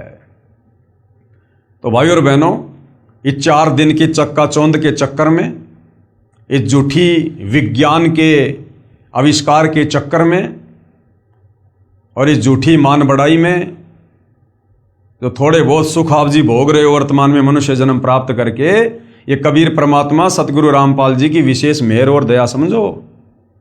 ये विज्ञान कबीर भगवान ने दी है, ये मनुष्य के पास में बुद्धि नहीं थी। सतयुग त्रेता द्वापर बीत गया, कलयुग 5000 साल बीत गया, कोई एक साइकिल तक नहीं बना पाया। ये तुम्हारे श्री राम, श्री कृष्ण, महात्मा बुद्ध, ईसाइयों के मसीहा जो हैं ईसा मसीह जी, मुसलमानों का जो पैगंबर था, रसूल था हजरत मोहम्मद, ये अपने लिए गर्मियों के समय पंखा भी नहीं बना पाए। क्या उनके रिश्तेदार नहीं थे क्या वो अपने रिश्तेदारों से बात नहीं करना चाहते थे? वीडियो कॉल पर बात नहीं करना चाहते थे? एक कीपैड का मोबाइल भी नहीं बना पाए वो। हम कलयुग के इंसानों में उनसे ज्यादा दिमाग है क्या? अरे वर्तमान में तो इंसान बहुत ज्यादा विकारी हो गया, दुष्कर्मी हो गया, आलसी हो गया। वो तो बहुत अच्छी आत्मा थी, उस समय तो उनके पास में भक्ति धन था, उनके पुण्य थे, सदाचारी थे, निर्विकारी थे। उनमें ये बुद्धि क्यों नहीं आई? उनको ये समझ क्यों नहीं आई? ये मटेरियल जो आज जमीन खोद खोद के वैज्ञानिकों ने ये उपकरण बनाए हैं, ये जमीन, वो खाने, वो मटेरियल उस समय भी जमीन में था। वो क्यों नहीं लगा पाए फैक्ट्री? वो क्यों नहीं बना पाए वैज्ञानिक वो उपकरण है? तो भाई और बहनों, ये रहम किया है कबीर भगवान सतगुरु रामपाल जी ने इस कलयुग की पिछली पीढ़ी में, आप और हमें अध्यात्म से परिचित करवाने के लिए। ये भक्ति मार्ग में सहयोगी हैं जितने भी उपकरण हैं, ये विज्ञान, ये भक्ति मार्ग में सहयोग के लिए बनाई पर भगवान ने, ताकि हमारा समय बचे, हम फटाफट अपने काम कर सकें। पहले रिश्तेदारी में कोई समाचार देने के लिए जाना पड़ता था, दूर दूर रिश्तेदारियां होती थी, 2 दिन लग गए, 3 दिन लग गए।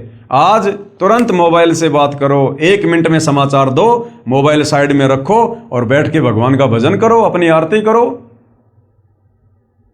खेतों में काम करते थे, कितना समय लगता था पहले, आज ट्रैक्टरों से काम होता है, मशीनों से होती है कटाई। तुरंत फटाफट अपना काम करो, 1 दिन में निपटाओ अपना, बाकी बैठ के भगवान का भजन करो। कहीं आने जाने में हम पैदल जाते थे, समय लगता था, आज मोटरसाइकिल आ गई, 4 व्हीलर आ गए, एरोप्लेन आ गई। क्यों दिए भगवान ने? ताकि हम फटाफट उन कार्यों को निपटा के, और जो समय बचे उस समय का हम भगवान की चर्चा में, भगवान की महिमा में, भगवान की भक्ति में हम उसका सदुपयोग करें।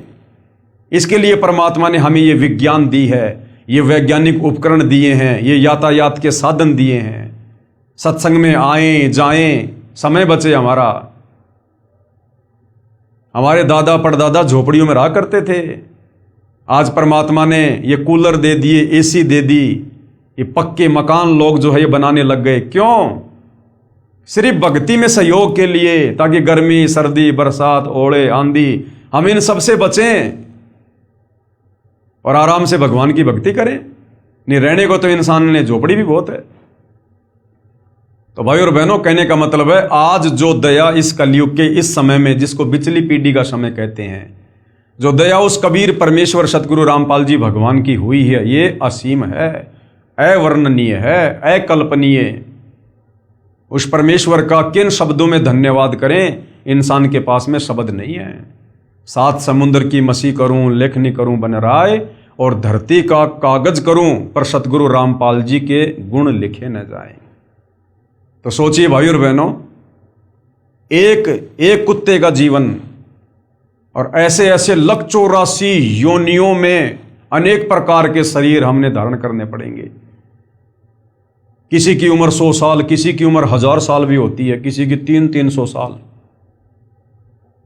एक पौधा ऐसा है जिसकी 13,000 साल आयु है। वो पेड़ पौधे भी योनि हैं 184 योनि में, वो भी हमने भोगनी पड़ेंगी अगर मनुष्य जन्म में भक्ति नहीं हुई तो सोचिए, जब हम वो पौधे बन गए, 13,000 साल तक उस पौधे की उम्र है, और ना जाने कितनी बार वही पौधा बनना पड़े। तो सोचो भाई और बहनों, फिर कितने लंबे समय के लिए यदि वर्तमान में हमने सतगुरु रामपाल जी को ना पहचान कर, यदि हमने उनसे उपदेश लेकर भक्ति करके अपने जीव का कल्याण नहीं करवाया, तो सोचिए फिर 184 योनि में आप और हम कितने लंबे समय के लिए कष्ट भोगने के लिए चले जाएंगे। बहुत लंबा चौड़ा दुख हो जाएगा। और ऐसी ऐसी ना जाने कितनी लाखों 184 योनियां भोगने के बाद वर्तमान में जो हम इस सतभक्ति को ना करके परमात्मा को नाराज कर देंगे, उसके बाद ये परमात्मा फिर हमें कभी अपनी शरण में लेगा, दया करेगा। और जब वर्तमान में कुछ नहीं कर पा रहे, तो अगले जन्म में फिर कौन सा हम जो है वो किला तोड़ देंगे। तो भाई और बहनों, आज है वो मौका, लोहा गर्म है, आज मार दो चोट, यदि मारी जाए तो ऐसा सुअवसर फिर नहीं मिलेगा जिंदगी में। तो भाई प्रार्थना कर सकते हैं, विनती कर सकते हैं। मनुष्य जन्म भगवान ने इसलिए दिया है कि इंसान मनुष्य जन्म प्राप्त करके किसी की बातों पर विचार करे, जल्दबाजी में फैसला ना ले। कई बार क्या होता है कि कचरे में हीरा मिल जाता है, कचरे में हीरा।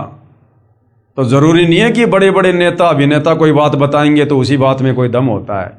हमारे जैसे 2 कोड़ी के जीव भी कई बार अच्छी बात बता जाते हैं।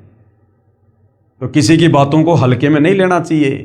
परमात्मा कहते हैं कि रहीमन देख बड़ेन को लघून दीजिए डारी, और जहां काम आवे सुई क्या करे तलवारी। अरे जहां पर सुई अपना काम कर देगी, वहां पर वो तलवार अपना काम नहीं कर सकती। अब इस शर्ट का यदि हमने ये बटन लगाना है, तो तुम तलवार से बटन लगा लोगे क्या? वहां तो सुई काम करेगी। तो जो संदेशा परमपिता परमात्मा कबीर साहब तत्वदर्शी संत के रूप में अपने छोटे छोटे भक्तों से समाज को दिलवा देगा, भक्ति और भगवान को लेकर, आत्म कल्याण को लेकर, वो संदेशा आप जी उम्मीद मत करना कि आपको टाटा, बिरला, अंबानी या देश का कोई प्रधानमंत्री दे देगा। तो भाई और बहनों, थोड़ा सा विचार करो, ठंडे दिमाग से सोचो, क्या जाता है एक बार सतगुरु रामपाल जी के सत्संग तो सुनो। अरे इतने भी बिजी नहीं हो जितना तुम अपने आप को दिखाते हो, इतने भी बिजी नहीं हो। और सारा दिन मोबाइल पे क्या करते हो? आप देखते हैं ना, आम आदमी को जब भी समय मिलता है तुरंत मोबाइल उठा लेंगे, और मोबाइल में क्या देखेंगे? रील देखेंगे, शॉर्ट वीडियो देखेंगे, और फालतू के धारावाहिक देखेंगे, फिल्मी गाने सुनेंगे। क्या मिलेगा उससे? कुछ नहीं मिलेगा, समय की बर्बादी के अलावा। मन खराब होगा वो अलग। तो उसी मोबाइल से यदि यूट्यूब पर जाकर सतगुरु रामपाल जी के नाम से सत्संग सर्च किए जाएं, तो भाई और बहनों, तत्वदर्शी संत की आवाज यदि जीव के कानों में पड़ती है, उससे भी हमारी भक्ति बननी शुरू हो जाती है, हमारे संस्कार बनने शुरू हो जाते हैं, हमारे पुण्य जमा होने शुरू हो जाते हैं। तत्वदर्शी संत की यदि आवाज भी हमारे कानों में पड़ना शुरू हो जाती है, तो धीरे धीरे धीरे धीरे भाई और बहनों, किसी के विचार जब तक नहीं सुनेंगे, हम कैसे समझेंगे कि वो हमें क्या समझाना चाहता है, उनके पास में क्या अनमोल वस्तु है।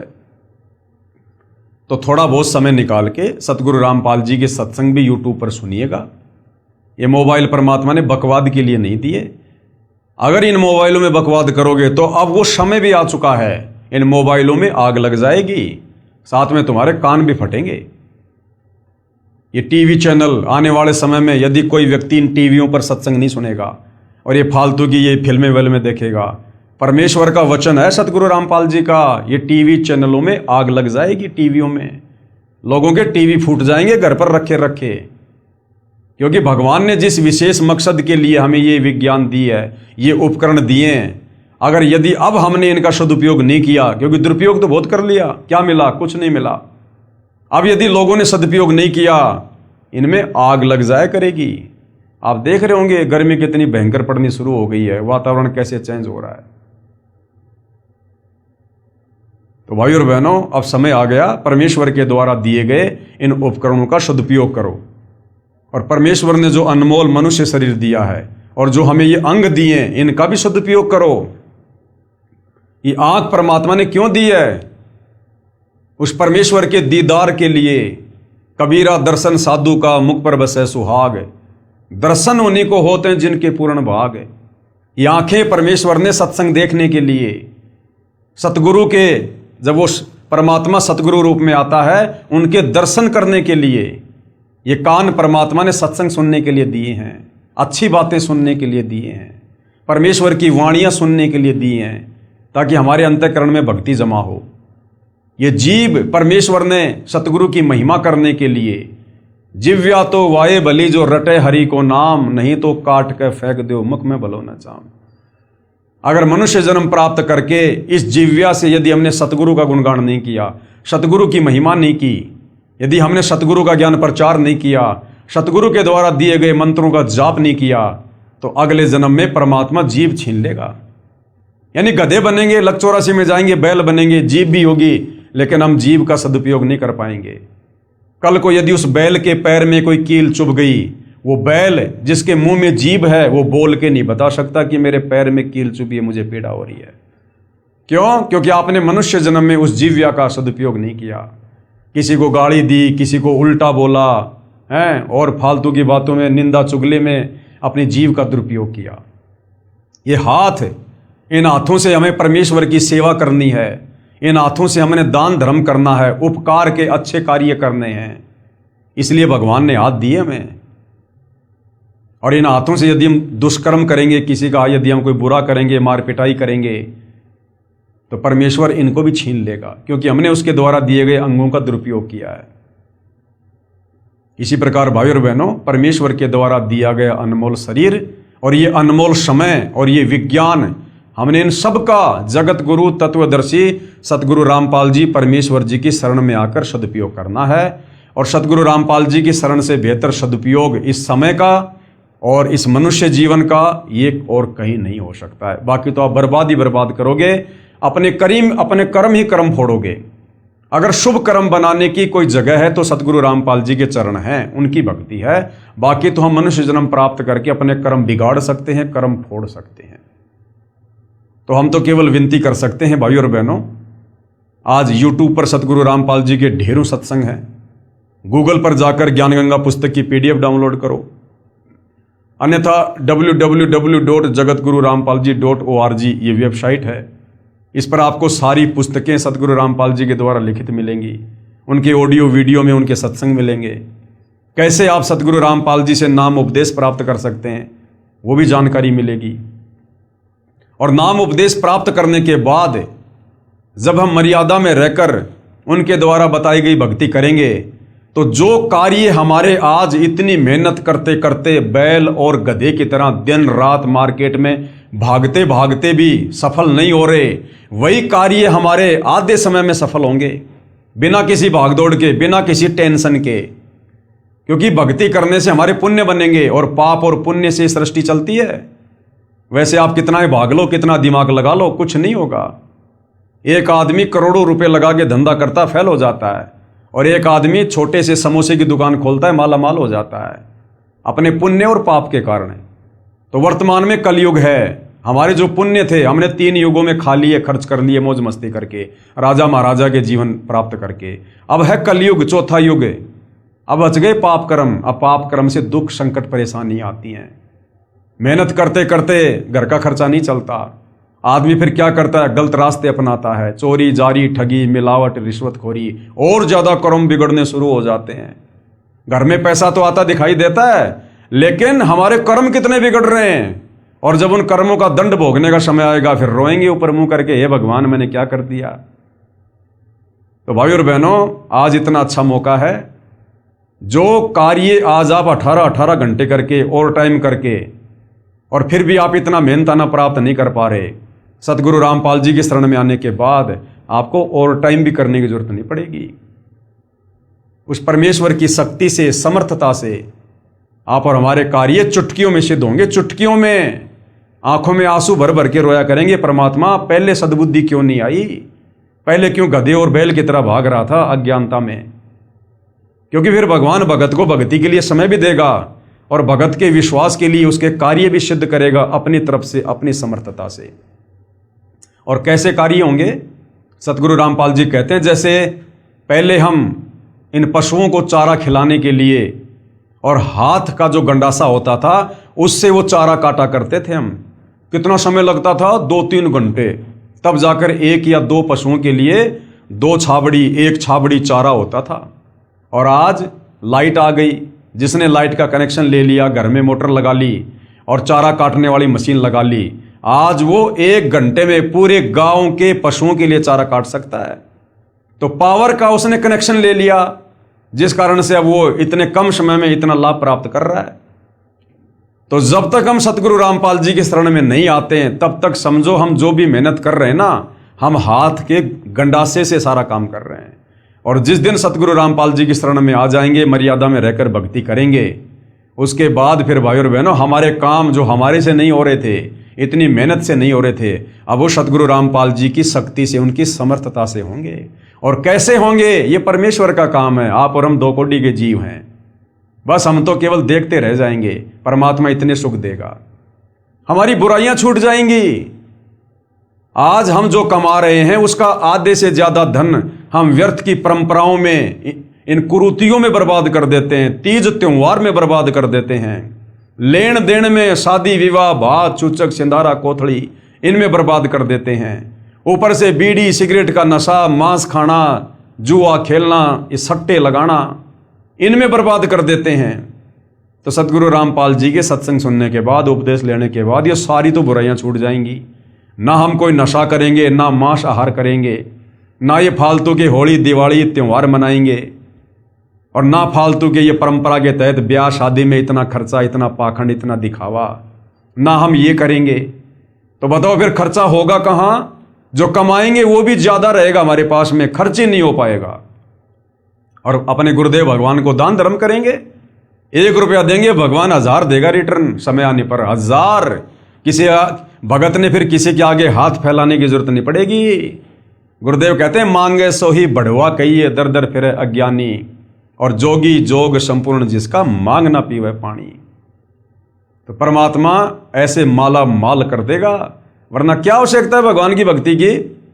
अगर ऐसे ही अगर घसीट घसीट के चलना है सांप की तरह, मेहनत करते करते, फिर क्या आवश्यकता है भगवान की भक्ति की? तो भाई और बहनों, अभी तक हमने भगवान को जाना ही नहीं, हमारे धर्म गुरुओं ने भगवान की पहचान करवाई नहीं। अब सतगुरु रामपाल जी ने आके बताया कि परमात्मा क्या शक्ति है, क्या पावर है, क्या काम करती है। एक बार भगवान की शरण में आकर देखो, उसके बाद देखो कैसे हमारे कार्य होते हैं, कितनी आत्म संतुष्टि मिलेगी, कितना धैर्य होगा, कितने संयमित हो जाएंगे। और जो चिंता हमें सताए जाया करती थी भविष्य को लेकर, आगे को लेकर, वो चिंता समाप्त है। क्योंकि हमें खुद भविष्य का पता चल जाएगा ना। बिना भक्ति के कितना ही दौड़ लो, कितना ही भाग लो, हमारे दौड़ कभी खत्म नहीं हो सकती। हम मर जाएंगे, हमारे कार्य और जिम्मेदारियां पूरी नहीं हो सकती। अब गुरुदेव भगवान हमें तत्व ज्ञान देकर भविष्य बता देते कि बेटा तू क्यों भाग रहा है, क्यों गधे और बैल की तरह कमा रहा है, किसके लिए कमा रहा है? सब अपना भाग्य लिखवा के लाते हैं, कोई किसी के भरोसे नहीं आता। और करनी थी भक्ति, और कर रहा तो सारे काम जानवर वाले। तो तत्व ज्ञान होने से फिर हमारी भागदौड़ मिट जाएगी कि भैया मैंने तो भक्ति करके सतलोक जाना है, इस गंदे लोक में मैं जोड़ जोड़ के मकान बना बना के झूठा दिखावा समाज के सामने कर करके मैं क्या प्राप्त कर लूंगा? कल को लकवा मार गया, पैरालाइसिस हो गया, वो समाज मेरा क्या साथ दे देगा? एक बार आएंगे, दो बार आएंगे, देख के चले जाएंगे, वो परेशानी तो मुझे उठानी पड़ेगी। तो फिर इंसान की भागदौड़ मिट जाएगी, उसे अपनी मंजिल का पता चल जाएगा कि तेरी मंजिल गधे और बैल कितना कमा कमा के ये मकान बनाने की नहीं है, बड़े बड़े बिजनेस सेट करने की नहीं है। तेरी मंजिल तो इस काल के जाल से बाहर निकलने की है, और वो होगी सतगुरु रामपाल जी से उपदेश लेकर भक्ति करने से। तो हमारी भागदौड़ मिट जाएगी कि सामने तो कुआं है, मैं कहां दौड़ रहा हूं, सामने तो काल का कुआं है, गिरूंगा तो मरूंगा। तो हम माया को संग्रह करने से पीछे हटेंगे, हमारे को संतुष्टि होगी, और फिर देखना जीवन खुशहाल होगा। जब चिंता मिट गई तो सब कुछ मिट गया, और ऊपर से भगवान की भक्ति मिल गई, जिसे जन्म मरण का रोग कटेगा, ना लक 84 में जाएंगे, और ये मनुष्य जन्म आखिरी मनुष्य जन्म, उसके बाद सीधे सतलोक जाएंगे। इससे भी बढ़िया सुंदर लंबा चौड़ा गोरा चिट्टा तेजोमय शरीर मिलेगा। वहां ना सतलोक में कोई काम करना, ना वहां कोई लड़ाई झगड़ा, ना कोई टेंशन, ना कोई भागा दौड़ी, कुछ नहीं। अपने कबीर भगवान के भंडार से सारी सुविधा है, हम तो सोच भी नहीं सकते इस गंदे लोक में। जैसे गुरुदेव कहते हैं, एक तो नमक की बोरी और एक खंड की बोरी, दोनों का रंग एक जैसा, लेकिन नमक का स्वाद अलग है और बूरा का स्वाद अलग है। तो ऐसे ही भाई और बहनों, जैसा ये हमें दिखाई दे रहा है ना, यहाँ पर कितना अच्छा ये धरती, बाग बगीचे, घूमने फिरने की जगह, पहाड़, नदियां, ऐसा ही सतलोक है। ये 21 ब्रह्मांड सतलोक का ही एक टुकड़ा है। लेकिन यहां तो ये 5 तत्व से बने हुए हैं, ये मिट्टी और पत्थर के हैं, वहां पर वो नूर के हैं, हीरे मोती लाल के पहाड़ हैं, वहां पर दूध दही शहद की नदियां बहती हैं, सबके अपने अपने पर्सनल बड़े बड़े महल हैं, सबके महलों के आगे पर्सनल विमान हैं, और जो हमारी इच्छा होगी वो ही तुरंत वहां पर होने लग जाएगा। इच्छा से, हाथ पैर नहीं चलाने वहां पर, बस इच्छा की कि भोजन उसी समय तुरंत जो चाहोगे, जितने प्रकार के पकवान चाहोगे, बस इच्छा करने की जरूरत है, तुरंत सामने टेबल पर लगे हुए मिलेंगे। नूरी भोजन, उस भोजन को करने के बाद कोई पेशाब नहीं, कोई लेटरिन नहीं, कोई डकार नहीं, कोई पेट नहीं फूलना, ना किसी की तोंद आनी, ना कोई कमजोर होना, ना शरीर में कोई रोग है, कुछ नहीं, ना कोई दाढ़ी वाड़ी करनी रोजाना फाजाना, कुछ नहीं वहां पर, ना रोजाना कोई कपड़े बदलने, वहां पर अमर चीर हैं, अमर वस्त्र हैं, ना कपड़ों को धोने की जरूरत है, ना साबुन लाने की जरूरत है, ना माता पिता को अपने बच्चों की चिंता, ना वहां कोई गुमता है, ना वहां किसी सिंह, भेड़िए, भालू, सांप का कोई डर है। तो भाई और बहनों, वहां का तो वर्णन ही करना नामुमकिन है। ये तो हम उतना ही बता सकते हैं जितना गुरुदेव भगवान ने संकेत किया हुआ है, केवल बता सकते हैं, बाकी असली आनंद तो वहां जाकर ही भोगेंगे। लेकिन वहां जाएंगे कैसे? तत्वदर्शी संत की शरण में आकर और उनके बताए अनुसार आजीवन मर्यादा में रहकर भक्ति करके। और ये जो हम देख रहे हैं ना, इस काल का ये नश्वर संसार, इसमें चाहे कितनी सुविधा दिखाई दे रही है हमें वर्तमान में, कितनी भी बड़े बड़े राजपद हैं, बड़ी बड़ी कार हैं, कोठियां हैं, धन है, बड़े बड़े बाग बगीचे हैं, लोगों के पास में हैं, बड़ी बड़ी प्रॉपर्टियां, कुछ भी हैं, हमने जरा भी आस्था नहीं रखनी। दूसरों की तो छोड़ दो, अगर हमारे पास भी भाग्यवश अगर इतना धन है, इतनी सुविधा है, हमने उनमें भी कोई आस्था नहीं रखनी है, क्योंकि गुरुदेव ने हमें हकीकत बता दी किस ब्रह्मांड की। ये खोकापुर है, ये उत्पत्ति और प्रलय में आता है, एक दिन सब नष्ट हो जाएगा, मिट्टी बन जाएगी। ये झूठा दिखावा है, काल ने तुम्हें भ्रमित कर रखा है। और इस तत्व ज्ञान को आधार बनाकर, और जैसी हमारी तड़फ सतलोक में रहते सहते और इस काल के साथ 21 ब्रह्मांड में आने की बनी थी, यानी सतलोक के सुख जिनका वर्णन नहीं किया जा सकता, हमें उस समय जब काल के ऊपर आस्था हुई, हमें सतलोक का एक भी सुख अच्छा नहीं लग रहा था। एक भी सुख, सतलोक की किसी भी वस्तु में हमारी कोई इच्छा नहीं बन रही थी। तब परमात्मा ने हमें काल के साथ यहां भेजा। अब इसी प्रकार सतगुरु रामपाल जी के ज्ञान को सुनकर, सारी सृष्टि रचना को समझकर, सतलोक के सुखों को सुनकर, अब इस काल के लोक में चाहे कितने सुख हों, असल में तो सुख है ही नहीं, ये केवल नाम है सुख का, बाकी धोखा है। फिर भी जो भी कुछ यहां दिखाई दे रहा है, हमने किसी में कोई आस्था नहीं रखनी, कुछ भी प्राप्त करने की हमने कोई मन में इच्छा नहीं धारण करनी, और है तो उसमें कोई आसक्ति नहीं रखनी कि ये मेरा है। हमें बिल्कुल नफरत हो जाए, नफरत, और हमारी सुरती सतलोक में लग जाए कि परमात्मा इसी जन्म में पार करो, मालिक इसी जन्म में। रोना पड़ेगा भाई और बहनों, रोना, तब जाकर ये परमात्मा दया करेगा। आप और हमने रिहर्सल शुरू कर देनी चाहिए, यदि वास्तव में हमारा टारगेट सतलोक जाने का है तो। यदि अभी तक आप जी का टारगेट भक्ति प्राप्त करके और यहां की सुख सुविधा ही प्राप्त करने का है कि भाई मकान बनाऊंगा, गाड़ी लाऊंगा, बच्चे पढ़ाऊंगा, नौकरी लगाऊंगा, तो ये रिहर्सल आप जियो के कोई काम की नहीं है, आप इसको कर भी नहीं पाएंगे, एक दिखावा होगा आपके लिए। और जिन आत्माओं ने वास्तव में इस ज्ञान को अच्छे से समझ लिया और जिनका टारगेट सतलोक है कि परमात्मा इसी जन्म में, अब की बार लग 84 से पार, तो उन आत्माओं ने रिहर्सल कर देनी चाहिए रोजाना अपने गुरुदेव के चरणों में एकांत में बैठकर अपने घर पर दरबार साहिब में, और ये विचार करना चाहिए गहराई से कि मान लीजिए अगर मेरे पूज्य गुरुदेव भगवान विमान लेकर आ जाते हैं और मुझे कहें कि बेटा या बेटी चल बैठ, विमान आ गया, चलो सतलोक, उस समय मुझे कौन कौन सी वो चीजें हैं, कौन कौन सी वो काललोक की नश्वर संपत्ति है जो मुझे विमान की तरफ जाने से रोकेगी, या विमान की तरफ जाते समय रह रहकर मुझे उनकी याद आएगी। वो कोई मेरा बेटा है या बेटी है, पोता है, पोती है, कार है, कोठी है, संपत्ति है, माँ बाप है या पत्नी है, क्या है? एक मन में एक विचार कीजिए, कल्पना कीजिए कि जैसे मैं बैठा हुआ हूं, इधर मेरा मकान है, मेरा परिवार है, सारी सुख सुविधा है, और इधर मेरे गुरुदेव भगवान विमान लेकर आ गए और कह रहे हैं बेटा आजा फटाफट सतलोक के लिए चल। अब मुझे कौन सी वो चीज है इस संसार की जो मुझे विमान की तरफ जाने से रोकेगी? वो बैठकर हमने चिंतन करना पड़ेगा, ये कल्पना करनी पड़ेगी कि हकीकत में गुरुजी आ गए और मुझे बुला रहे हैं। अब मुझे वो बेटा याद आएगा, बेटी याद आएगी, कार, कोठी, संपत्ति, पैसा, क्या मुझे याद आएगा? अगर कोई ऐसी वस्तु है जो आपको खींच रही है अपनी तरफ, आपको याद आ रही है कि अभी भी तो मकान बनाया है, अभी तो इसमें इतने पैसे लगा दिए, अभी गुरुजी विमान लेके आ गए, अभी तो मेरा पोता होने वाला है, मैंने तो मुंह भी नहीं देखा। तो अगर इस प्रकार की कोई वस्तु हमें रोक रही है, टोक रही है, तो गुरुदेव कहते हैं वो वस्तु बेटा तुम्हारे लिए काल का फंदा है, वो काल का जाल है, काल का षड्यंत्र है। अभी तेरी आस्था उन्हीं चीजों में है, तो तू रिहर्सल कर उन चीजों से पीछा छुड़वाने की, कि अगर मैं रह गया और नहीं जा पाया, फेल हो गया, या परमात्मा ने मुझे छोड़ दिया, तो वो बेटा बेटी, पोता पोती, ये कार कोठी मकान सदा मेरे साथ नहीं रहने वाला है। आज नहीं तो 10 साल बाद ये मेरे हाथ से निकलेंगे। भाई मैं मरूंगा तो ये बेटा भी छोड़ना पड़ेगा, बेटी भी छोड़नी पड़ेगी, कार कोठी पोता पाता सब छोड़ना पड़ेगा। तो ये तो वैसे भी छोड़ना है, तो क्यों ना आज ही छोड़ दूं। ये मौका फिर नहीं मिलेगा दोबारा जो सतगुरुदेव आ गए विमान लेकर।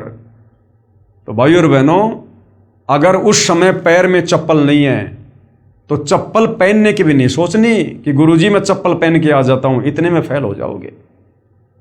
अगर ये भी कह दिया ना मैं चप्पल पहन के आ रहा हूं, तो समझो चप्पल में आस्था है। अभी हमने ये भी नहीं सोचना, उस घर की तरफ, उस मकान की तरफ, उस परिवार वालों की तरफ देखना भी नहीं है, सोचना भी नहीं। हमने तुरंत जाके विमान में बैठ जाओ कि परमात्मा ऐसे ऐसे परिवार, ऐसे ऐसे घर बार, ऐसे ऐसे परिवार, ये तो कुछ भी नहीं है।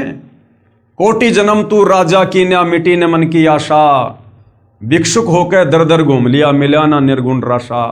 हमने राजा अब्राहिम जैसे मनुष्य जन्म प्राप्त किए हैं, राजा हमने जनक जैसे मनुष्य जन्म प्राप्त किए हैं। अरे आज तो एक ही पत्नी होगी, अब्राहिम के जीवन में तो 16-16 हजार औरतें थी, राजा जनक के 10,000 रानियां थी। फिर बेटे कितने होंगे, पोता पोती कितने होंगे, और राजा के ठाट बाट कितने होंगे। आज मैं एक मकान के लिए मरूंगा, इन पोता पोतियों के लिए जो मिट्टी के पुतले हैं, कल को ये भी मरेंगे, और ऐसे ऐसे पोता पोती, ऐसे ऐसे बीवी, माता पिता, मकान, मैं अरबों खरबों बार मनुष्य जन्म प्राप्त करके यहीं पर पैदा कर करके यहीं पे छोड़ छोड़ के जा चुका हूं। तो इस एक को छोड़ने में मुझे क्या देरी, क्या दिक्कत है, जब मुझे सदा सदा के लिए मुझे ओरिजिनल पोता पोती, बेटा बेटी, कार कोठी सब कुछ मिलेगा, एक नूर का मिलेगा, तत्व का मिलेगा। तो भाई और बहनों, हमने इस काल के जाल को इस प्रकार से चिंतन करके हमने खुद ही काटना पड़ेगा। नहीं तो अंत समय में यदि इस प्रकार की वृत्ति हमारी, क्योंकि भगवान तो इसी प्रकार से आएंगे लेने के लिए, अचानक से आएंगे कि बेटा आज या विमान तैयार है, और किसी को दिखाई नहीं देगा, हमें दिखाई देगा।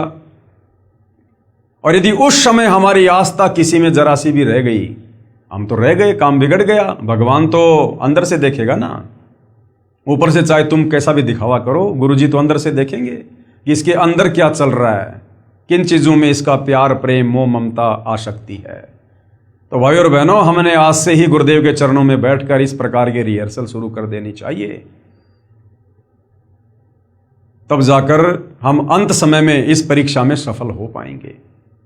ये रिहर्सल हमने पहले करनी पड़ेगी।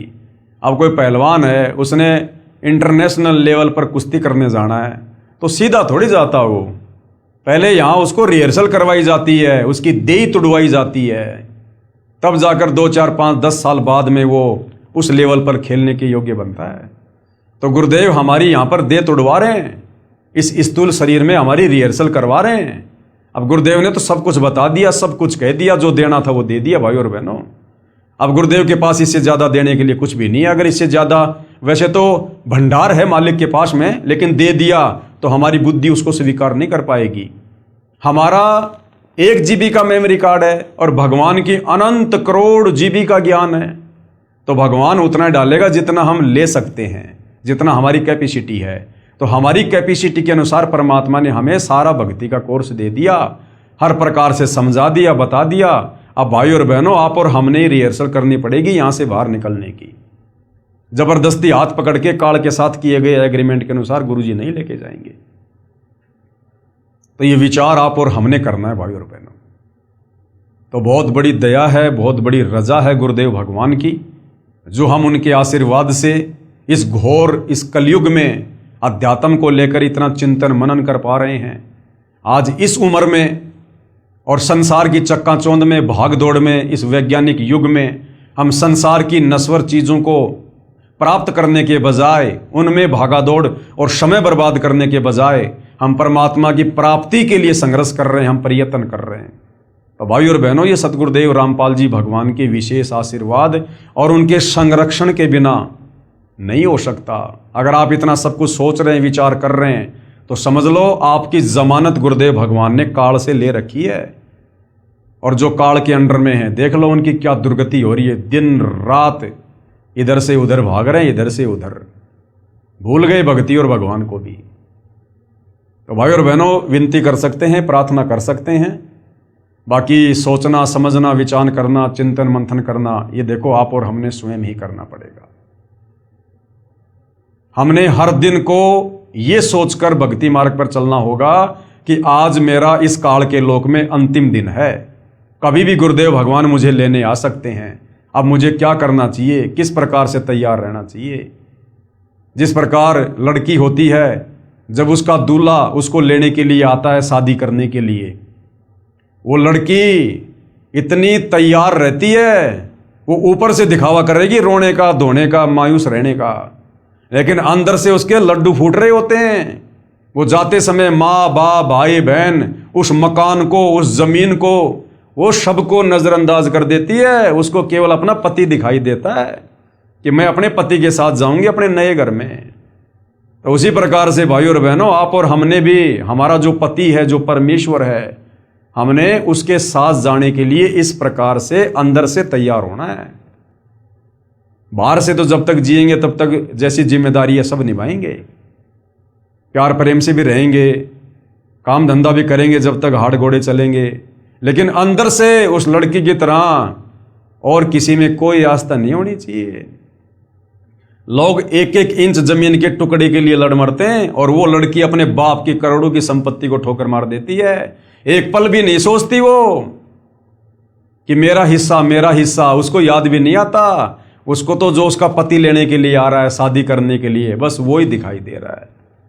तो इसी प्रकार भाई और बहनों, आप और हमने हमारे पति परमेश्वर सतगुरु रामपाल जी और उनका विमान दिखाई देना चाहिए कि मैंने तो अपने ससुराल जाना है, हालांकि है हमारा वो पीहर, लेकिन यहाँ की तुलना में अब वो हमारा ससुराल हो गया।